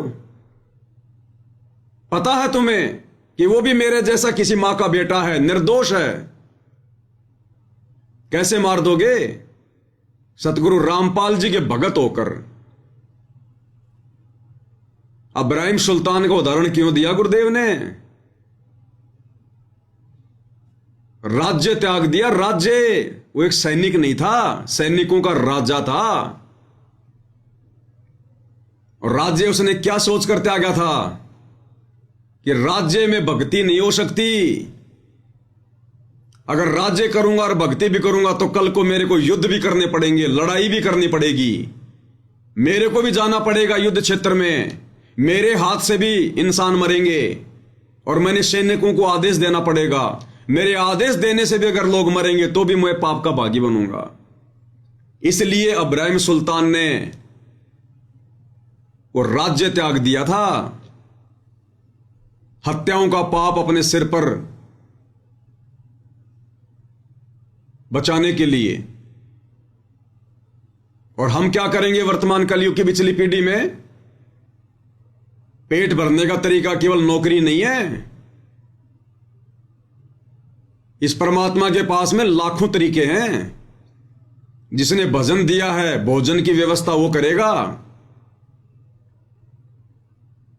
ये स्पेशली सतगुरु रामपाल जी के भक्तों के लिए संदेश है। मोक्ष प्राप्त नहीं कर सकते, मुक्ति प्राप्त नहीं हो सकती। इसी को कहते हैं त्याग, इसी को कहते हैं बलिदान, संघर्ष। कुर्बानी देना। तुम 40,000 रुपए के लिए, 30,000 रुपए की तनख्वाह के लिए तुम इंसान मारोगे, युद्ध करोगे, लड़ाई करोगे तुम। भगत तो खुद मरना पसंद करेगा, सामने वाले को कैसे मार देगा? जिनको ज्ञान नहीं है वो मारो, मरो। भगत कैसे मार देगा? अभी गुरुदेव ने जो सत्संग सुनाया, हनुमान जी ने कहा कि मैं 1 लठ मारू था 50 मरे थे। गुरुदेव ने क्या कहा? ये संतों के लक्षण नहीं, हनुमान भक्तों के लक्षण नहीं, ये मार पिटाई, मार काट करना। तो हनुमान जी कौन था? एक सैनिक था, सैनिक।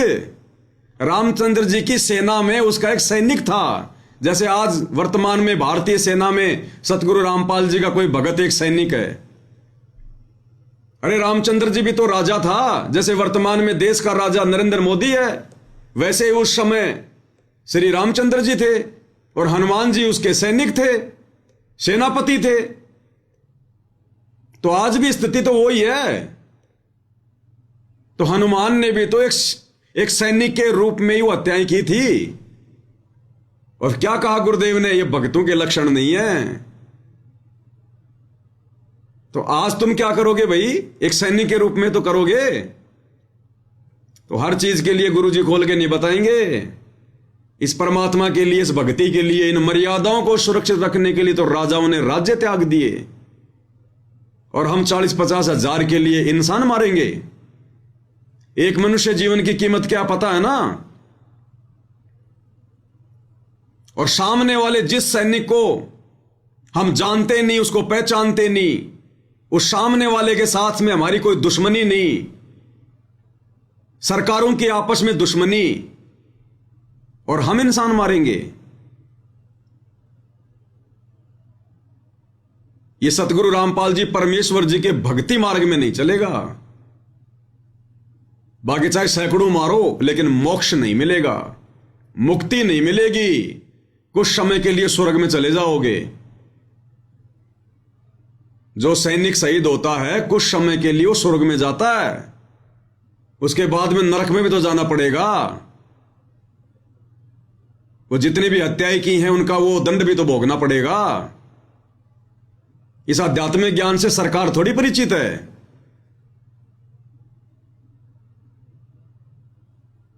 तो हर चीज के लिए गुरुदेव भगवान नहीं बताएंगे, संकेत ही काफी होते हैं। अगर भक्ति बचानी है तो, अगर मोक्ष प्राप्त करना है तो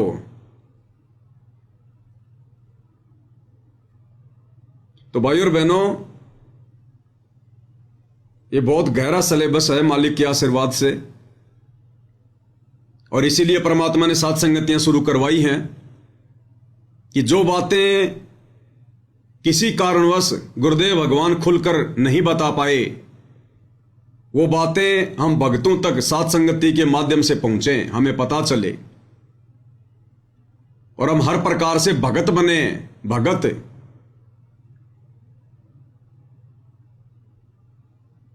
मीराबाई के चाचा ससुर ने, वो भी तो सैनिक था, सेनापति था। अरे वो भी तो राणा का सेनापति था। उसने काठ की तलवार रख ली कि आज के बाद हत्या नहीं करूंगा। लकड़ी की तलवार रखी उसने। तो ये वर्तमान के भगत सोच लेना जो ऐसी परिस्थिति में फंसे हों। भगवान ने पेट भरना है, नौकरियां पेट नहीं भरेंगी, ध्यान रख लेना। ये कल को महाविनाश का समय आ रहा है, जब तुम्हारी सरकारें नहीं रहेंगी, तुम्हें कौन तनख्वाह देगा? तुम्हें कौन सैलरी देगा? ये लॉकडाउन के समय तुम लोगों ने अपना पेट भरा या फिर इन सरकारों ने तुम्हारा पेट भरा? तो सतगुरु के आश्रय रहेंगे तो सतगुरु पेट भरेगा, जो सरकारों का भी पेट भर रहा है, उन राजाओं का भी पेट भर रहा है। और जब राजाओं के कर्म बिगड़ जाते हैं तो वो भी भूखे मरते हैं, भूखे। 1720 में जो अकाल पड़ा था, गुरुदेव ने क्या वाणी कही है? शहजादे मांगत फिरें दिल्ली के उमराव, और जिन रोटी पाई नहीं जो खाते थे नान पुलाव। शहजादे मांगत फिरें दिल्ली के उमराव,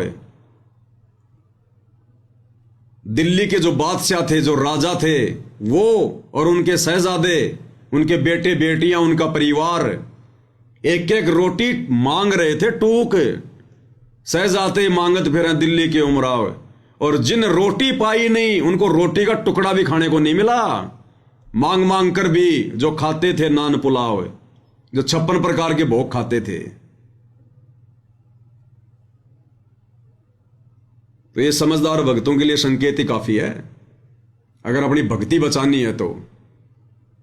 कितने भगत भाई बहन हैं जो अपनी नौकरियां छोड़ छोड़ के आ रहे हैं, अपना रिजाइन दे दे के आ रहे हैं।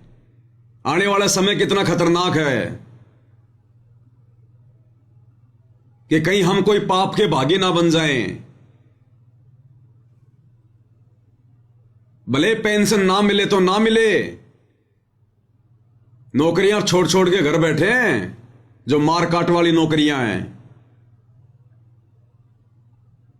रिजाइन दे दे के आ रहे हैं कि साहब बस बस हो गया, बहुत हो गया। अब तो सतगुरु की भक्ति रूपी सेना में सैनिक बनेंगे, बाकी बहुत बन लिए हम सैनिक। उन हत्याओं का पाप हमारे सिर पे रखा हुआ, आज तक वो ही नहीं उतर रहा। तो हर चीज को गुरुदेव भगवान खोल के नहीं बताएंगे, ध्यान रख लेना। तो भाई और बहनों, मालिक की रजा है,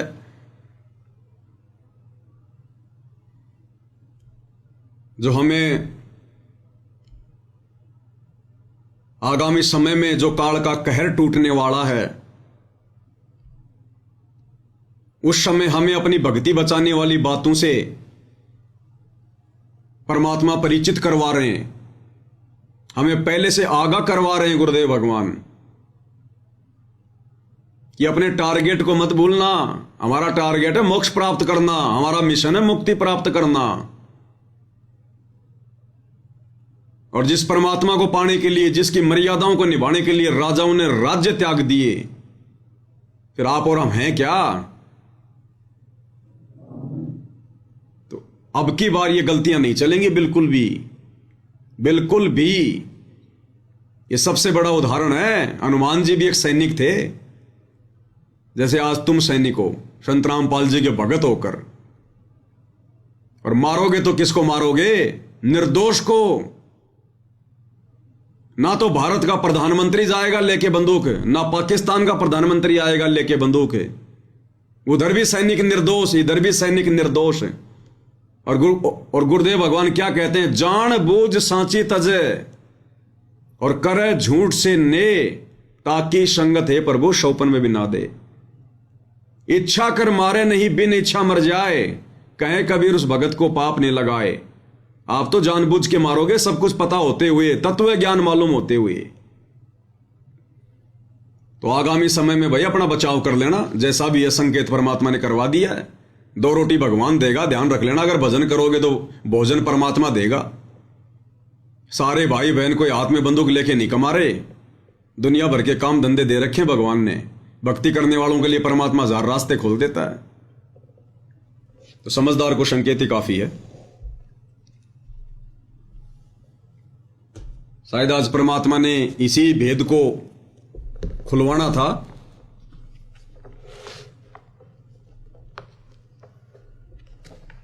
तो भाई और बहनों, अंत में हम गुरुदेव भगवान की महिमा करेंगे एक छोटे से शब्द के साथ में। ये काल, ये माया हमें भक्ति नहीं करने देंगे। ये तो हर प्रकार से भगत को फंसा के रखेंगे, फंसा के। अरे इसीलिए तो गुरुदेव भगवान नौकरी वगैरह लगने का आशीर्वाद नहीं देते कि मेरे से यहां कोई मंत्री बनने का, कोई नौकरी प्राप्त करने का आशीर्वाद लेने मत आना। भगवान ने तो खुद अपनी नौकरी छोड़ के दिखाई। यहां तो टारगेट मोक्ष प्राप्ति का लेकर आओ, मोक्ष का। तो ये काल और दुर्गा, ये भाई और बहनों भक्ति नहीं करने देंगे, ध्यान रख लेना। शब्द नंबर 58 है, पेज नंबर 151।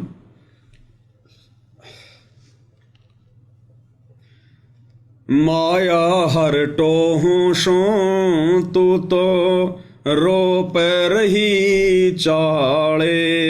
माया हर टोहू सो तू तो रोप रही चाले। माया हर टोहू सू कि मैं तो परमात्मा को टोने के लिए, परमात्मा को ढूंढने के लिए निकला हूं, भक्ति करने के लिए। तू तो रोप रही चाले, तूने तो गजब कर दिया। मुझे कहां कहां तूने फंसा के छोड़ दिया, मेरे पैरों में तूने बेड़ियां डाल दी। मैं तो परमात्मा के लिए निकला हूं और तू मुझे परमात्मा प्राप्त नहीं होने दे रही माया। टोहूं यानी ढूंढ रहा हूं, तू तो रोप रही चाले और तूने तो अजब गजब कर दिया, तूने तो चाले कर दिए।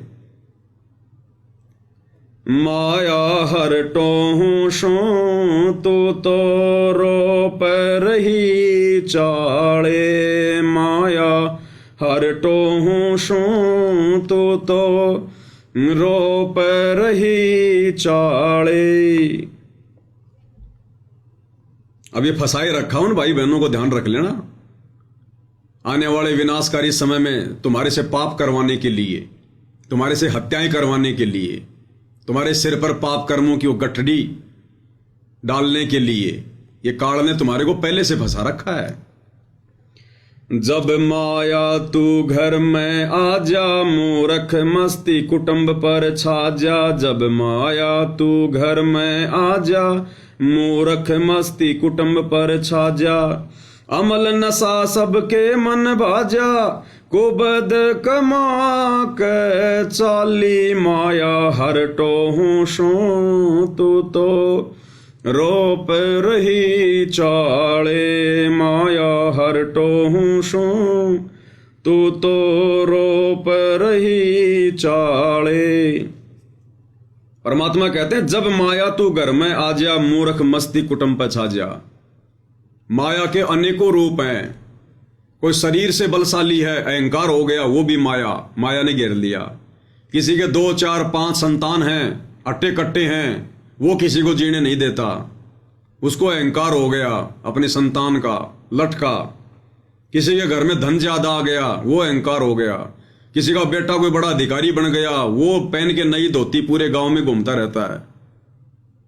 तो ये माया हर प्रकार से भगत को घेर के रखती है। तो कहते हैं जब माया तू घर में आ जा, मूर्ख मस्ती कुटुंब पर छा जा। उस परिवार में मूर्ख मस्ती छा जाती है, 2 के 4 करने में लग जाएगा। फिर कोई भी सलाह दे देगा, पता है इसके घर में पैसे हैं, अरे ये बिजनेस कर ले, ये वाला काम कर ले, मेरे को भी पार्टनर बना ले, और लगवा के उसके 5-10 लाख रुपए साइड में हो जाएगा। फिर कि भाई मैं क्या करूं, मैंने तो अच्छा आइडिया बताया था, अब तेरे भाग्य में नहीं चला तो नहीं चला। अमल नशा सबके मन भाजा, कुबद कमा के चाल है।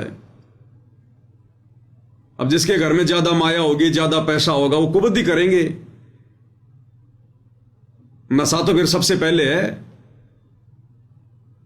गाड़ी खरीद के लाएंगे और गाड़ी में फिर बोतल रखने का, गिलास रखने का तो खांचा आता ही आता। फिर कभी उस यार दोस्त को लेके घूमेगा, कभी दूसरे को लेके घूमेगा। तो कहते हैं अमल नशा सबके मन भाजा, कुबद कमा के चाली। माया हर टोहू सू तू तो रोप रही चाले। जय कोई नेक कमाई करता, पाप कर्मों से रह जो डरता। जय कोई नेक कमाई करता, पाप कर्मों से रह जो डरता। टोटे के माओ मरता देखा, कैसे वो हरि गुण गाले। माया हर टोहू सू तू तो रोप रही चाले। माया हर टोहू सू तू तो रोप रही चाले। कहते हैं जय कोई नेक कमाई करता, पाप कर्मों से रह जो डरता। जो बेचारा नेक कमाई करता है, सीधा सिंपल जीवन जीता है, कहते हैं ये माया, ये काल उसको जीवन नहीं जीने देता। जय कोई नेक कमाई करता, पाप कर्मों से रह जो डरता। टोटे के माओ मरता देखा, कैसे वो हरिगुण गाले। बेचारा अंत में टोटे में मर जाता, वो कर्जे में मर जाता, वो परिवार की जरूरतों को पूरा करते करते मर जाता, जिम्मेदारियां निभाते निभाते। कैसे वो हरि गुण गाले, उसको हर प्रकार की परंपराओं में फंसा के रखा जाता है। घर में 4 रुपए की आमदनी नहीं, हर तीसरे महीने में दिवाली आ गई, होली आ गई, मकर संक्रांति आ गई, दुनिया की देखा देखी खर्चा करना पड़ता है, बच्चों को पटाखे लाके देने पड़ते हैं, फिर कोई भात आ गया, कोई छुच्चक आ गया, किसी का पीली आ गया, कोई कोथड़ी आ गई, कोई सिंधारा आ गया, कोई रिश्तेदार मर गया, किसी के घर में किसी का जन्म हो गया। दुनिया भर के काल ने हमारे चक्कर बांध रखे, लेन देन में फंसा रखा है। कहते हैं कैसे वो हरि गुण गाले, बेचारा कैसे तो भक्ति कर ले वो, और कैसे फिर वो परमात्मा की भक्ति कर ले, उसके गुण गाले। समय नहीं छोड़ा इस काल ने, इस माया ने इस कदर जीव को बांध के रखा हुआ है। यानी आप और हमने विचार करना है कि कैसे आप और हमारे ऊपर दया हुई है। इस काल ने जिस प्रकार से सारी दुनिया को माया के जाल में बांध रखा है, और आप और हमें गुरुदेव ने इस माया के जाल से, इसकी कुंडली से बाहर निकाल के, हर प्रकार की मर्यादाओं से, धर्म कर्म से परिचित करवा के आप और हमसे कैसे परमात्मा अपने गुण गवा रहे हैं। ये कितनी बड़ी मेहर है। सांप की कुंडली से बाहर निकलना कितनी बड़ी मेहर है ये। सुन माया तेरी महिमा गाऊं, कनक कामनी काल दर्शाऊं। सुन माया तेरी महिमा गाऊं, कनक कामनी काल दर्शाऊं। ओया रावण का नाश दिखाऊं, ये माया घर गाल माया हर टोहूं सूं। तू तो रोप रही चाले, माया हर टोहूं सूं। तू तो रोप रही चाले। सुन माया तेरी महिमा गाऊं, यानी माया मैं तेरे अवगुण बताऊं। यहां पर महिमा का मतलब है मैं तेरे अवगुण बताऊं, तो किस कदर जीव को बांध के रखती है। सुन माया तेरी महिमा गाऊं, कनक कामनी काल दसाऊं। कनक यानी सोना और कामनी यानी स्त्री। कहते हैं इनमें तो साक्षात काल निवास करता है, काल। सुन माया तेरी महिमा गाऊं, कनक कामनी काल दर्शाऊं। कनक यानी सोना और कामनी यानी स्त्री। कहते हैं इनमें तो साक्षात काल बैठा है, साक्षात काल। बकवाद करने वाले भक्ति के निकट भी नहीं है। जो सोना चांदी पहन के घूमते हैं भक्ति के निकट भी नहीं है। दुनिया की नजरों में सतगुरु के भगत, और सिर में और नाक में और कान में काल को बैठाए हुए हो। ओया रावण का नाश दिखाऊं, ये माया घर गाले। स्त्री के चक्कर में रावण ने अपनी दुर्गति करवा ली। सोने की लंका के अभिमान में रावण ने अपनी दुर्गति करवा ली, कनक और कामनी के चक्कर में, उस अहंकार के चक्कर में। रावण कुत्ते वाली मौत मरा। ये माया घर गाले यानी सत्यानाश कर देती है, घर को बर्बाद कर देती है। माया हर टोहूं सूं, तू तो रोप रही चाले। गंगा के मां बन जा पानी, राजा के घर हो जा रानी। गंगा के मां बन जा पानी, राजा के घर हो जा रानी। महाभारत सी कर दे कहानी, जंग माया कर वाले। माया हर टोहूं सूं, तू तो रोप रही चाले। माया हर टोहूं सूं, तू तो रोप रही चाले। गंगा के मां बन जा पानी। परमात्मा में वो कथा सुनाते हैं ना, 25,000 तीनों देवताओं के उपासक गंगा जी के घाट पर प्रथम स्नान को लेकर आपस में लड़ लड़ के मर गए। कहते हो पानी वहां पर माया बन गया, काल बन गया। और राजा के घर हो जा रानी।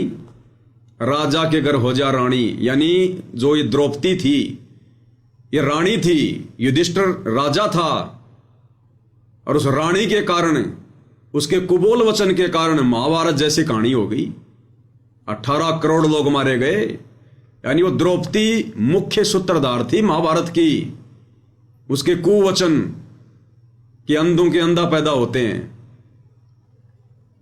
राजा के घर हो जा रानी, महाभारत सी कर दे कहानी। जंग माया करवा ले, और महाभारत की जंग करवा दी। माया हर टोहूं सूं, तू तो रोप रही चाले। अब बताओ, वो जितने भी सैनिक थे वो बेचारे बेवजह मरे ना, वो बिरानी आग में जल के मरे। अरे महाभारत का युद्ध कोई धर्म युद्ध थोड़ी था, कोई देश की सीमाओं का युद्ध थोड़ी था। आपस में कौरव पांडव भाइयों का भाई बंटवारा था, और उन दोनों ने मिलकर 18 करोड़ सैनिकों का सत्यानाश करवा दिया। 18 करोड़ सैनिकों का। साधुआ में सिद्धि बन जा, तांत्रिक रिद्धि बन जा। साधुआ में सिद्धि बन जा, तांत्रिक रिद्धि बन जा। राजा के मन जीती बन जा, न्यू घेर नरक में डाले। माया हरटो हूं सूं, तू तो रोप रही चाले। माया हरटो हूं सूं, तू तो रोप रही चाले। साधुआ यानी जो भगत योगी, अगर किसी को अपनी भक्ति का अहंकार हो गया, अपनी कोई सिद्धि शक्ति का अहंकार हो गया, जैसे वो चुनक ऋषि, अपनी सिद्धि का अहंकार हो गया, राजा मानदाता की 72 करोड़ की सेना मार दी, बन गया पाप का बागी। तो कहते हैं साधुआ में सिद्धि बन जा, यानी भगत को अपनी भक्ति का, अपनी सिद्धि का घमंड नहीं करना चाहिए बिल्कुल भी। आधीन होकर, दास भाव होकर अपनी भक्ति सफल करनी चाहिए। काल तो जबरदस्ती हाथ अड़ाएगा। अब गुरुदेव ने एक सत्संग में बताया कि वो जो चुनक ऋषि था, वो अपनी भक्ति कर रहा था, घर से निकला था भक्ति करने के लिए, परमात्मा पाने के लिए। घर से निकला था भक्ति करने के लिए।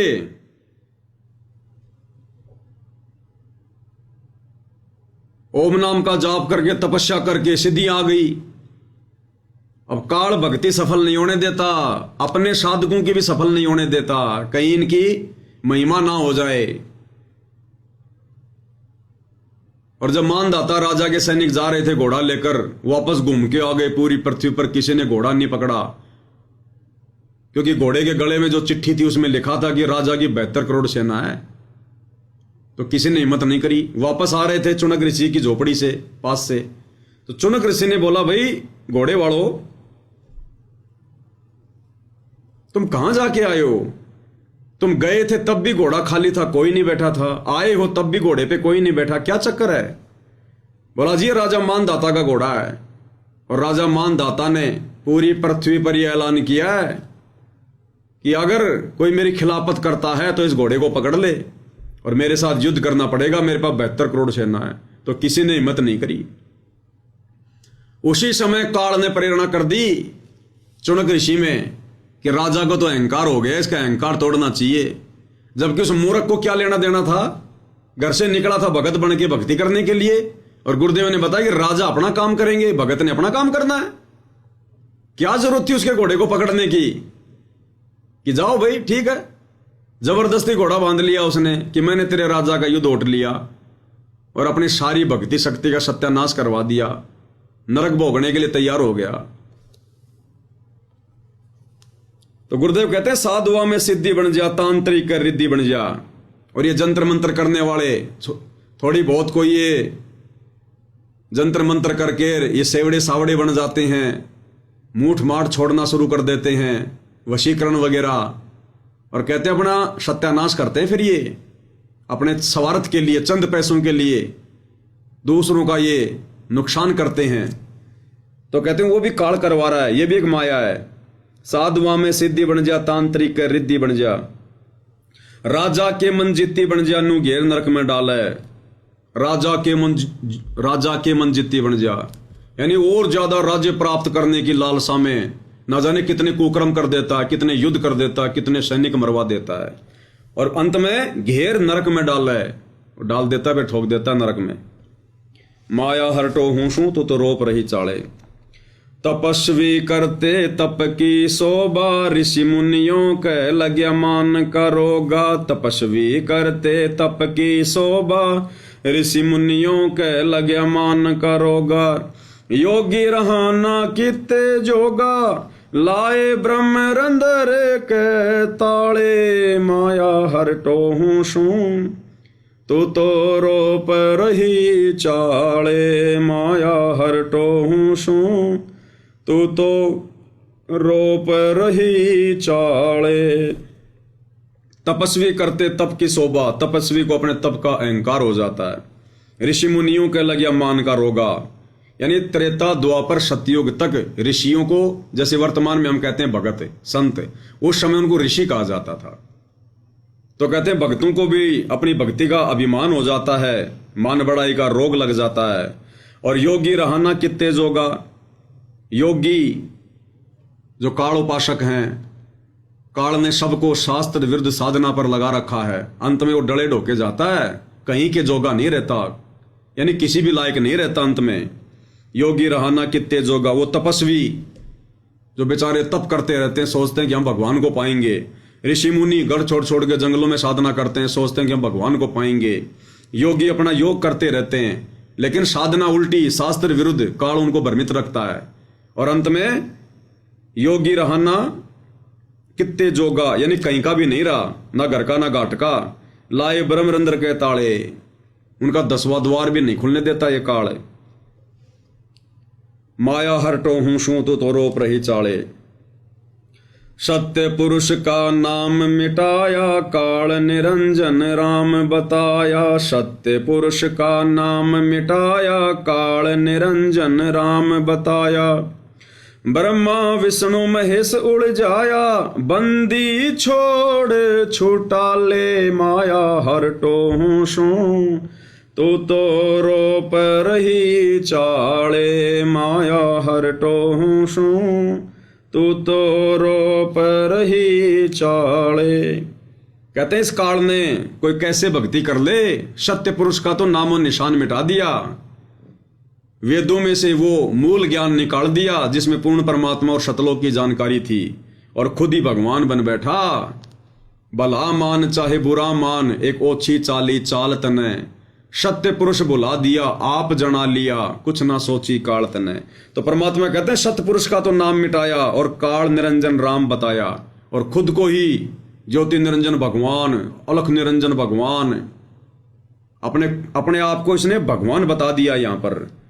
और बाकी ये जो इनके पुत्र हैं ब्रह्मा विष्णु महेश, इनको भेजता रहता है यहां पर भगवान, जो है बना बना के इनको अवतार रूप में भेज देता है। बाकी दुनिया इनके पीछे लगी रहती है, इनको भगवान मान के पूछती रहती है।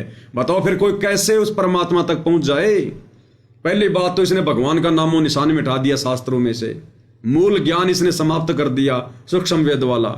फिर खुद को संसार में इसने भगवान साबित कर दिया कि ओम नाम सबसे बड़ा, इससे न बड़ा कोई, जो इसका सुमरण करे तो शुद्ध आत्मा होए। परमात्मा कहते हैं इस अकेले ओम नाम के जाप से किसी की शुद्ध आत्मा हो तो भी वो गंदी हो जाए। और ब्रह्मा विष्णु महेश उड़ जाया, बंदी छोड़ छुटा ले, और बाकी बची कुची कसर फिर ये ब्रह्मा विष्णु महेश को भेजता रहता है। यहां पर श्री रामचंद्र जी को भेज दिया, विष्णु अवतार को, उसको राम घोषित कर दिया, पूरी दुनिया लग गई यही राम है। द्वापर में श्री कृष्ण भेज दिया। तो कहते हैं ऐसे ये फंसा के रखते ही ये माया हर टो हूं शू तो रोप रही चाले। अब बताओ कोई कैसे भगवान को टोल ले, ढूंढ ले, कोई कैसे भक्ति कर ले। हर प्रकार से इसने जाल फैला रखा है। कहते हैं बंदी छोड़ छुटा ले, हे कबीर भगवान, हे गुरुदेव भगवान, हे परमात्मा, आप ही छुटा सकते हो हमारे को, जीव की बस की बात नहीं है, औकात नहीं है। तो आप और हमें आज उस बंदी छोड़ ने छुटा रखा है, नहीं तो पूरी दुनिया फंसी पड़ी है, राजा से लेकर रंक, पूरी दुनिया इसके जाल में फंसी पड़ी है। राम नाम निकट भी नहीं है उनके। मंदिरों में चले जाएंगे, मस्जिदों में चले जाएंगे, जब आएगा समय चुनाव का मुसलमानों के टोपी पहन लेंगे, हिंदुओं का जो है भगवा पहन लेंगे, कोई दीन धर्म नहीं इनका, और बाकी समय आपस में हिंदू मुसलमानों को लड़ाओ। तो परमात्मा कहते हैं सारा बखेड़ा काल का है। तो आप और हम भाई बहनों ने विचार करना चाहिए कि आप और हमारे ऊपर कैसे भगवान की रजा हुई बंदी छोड़ की, सतगुरु रामपाल जी की। इस भयंकर काल के जाल से, माया के जाल से गुरु जी ने आप और हमें कैसे बाहर निकाला। कहते हैं ये कार्य वो बंदी छोड़ ही कर सकता है, बंदी छोड़ छुटा ले।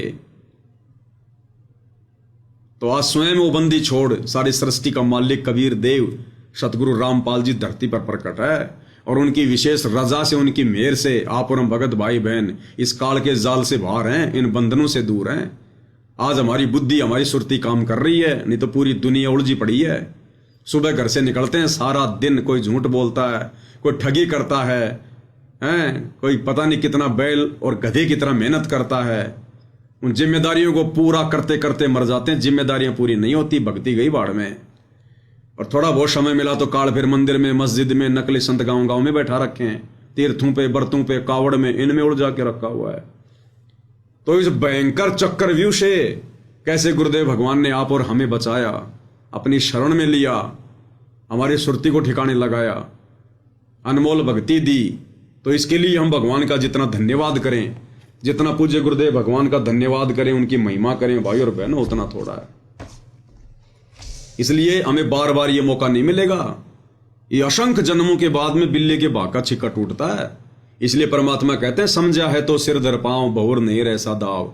अगर तेरे समझ में आ गई है तो अब देरी मत कर, लेट मत कर, कुर्बान हो जा अपने गुरु जी की भक्ति पर और मर्यादाओं पर। संसार की तरफ देखना छोड़ दे। तो भाई और बहनों, हर प्रकार से गुरुदेव भगवान ने हमें सत्संगों के माध्यम से निर्देशित किया हुआ है, हमारा मार्गदर्शन किया हुआ है। हमारी बुद्धि गुरुदेव भगवान के उन सत्संगों में छुपे हुए संकेतों पर नहीं जा पा रही थी। इसलिए गुरुदेव भगवान ने फिर ये सत्संगतियां शुरू करवाई है, ताकि हम भगत भाई बहन फिर से रिवीजन करें उस कोर्स का, जो कोर्स गुरुदेव पूरा देकर हिसार जेल में जाकर बैठ गए हैं, कुछ अपने मिशन को आगे और गति देने के लिए। सतगुरु के बहुत सारे जो है वो प्रयोजन होते हैं। संसार कुछ भी कहे, संसार किस भी दृष्टि से देखे, वो संसार की अपनी दृष्टि है, आदि अधूरी उनकी दृष्टि है। हमने इस तत्व ज्ञान की दृष्टि से अपने भगवान को देखना है।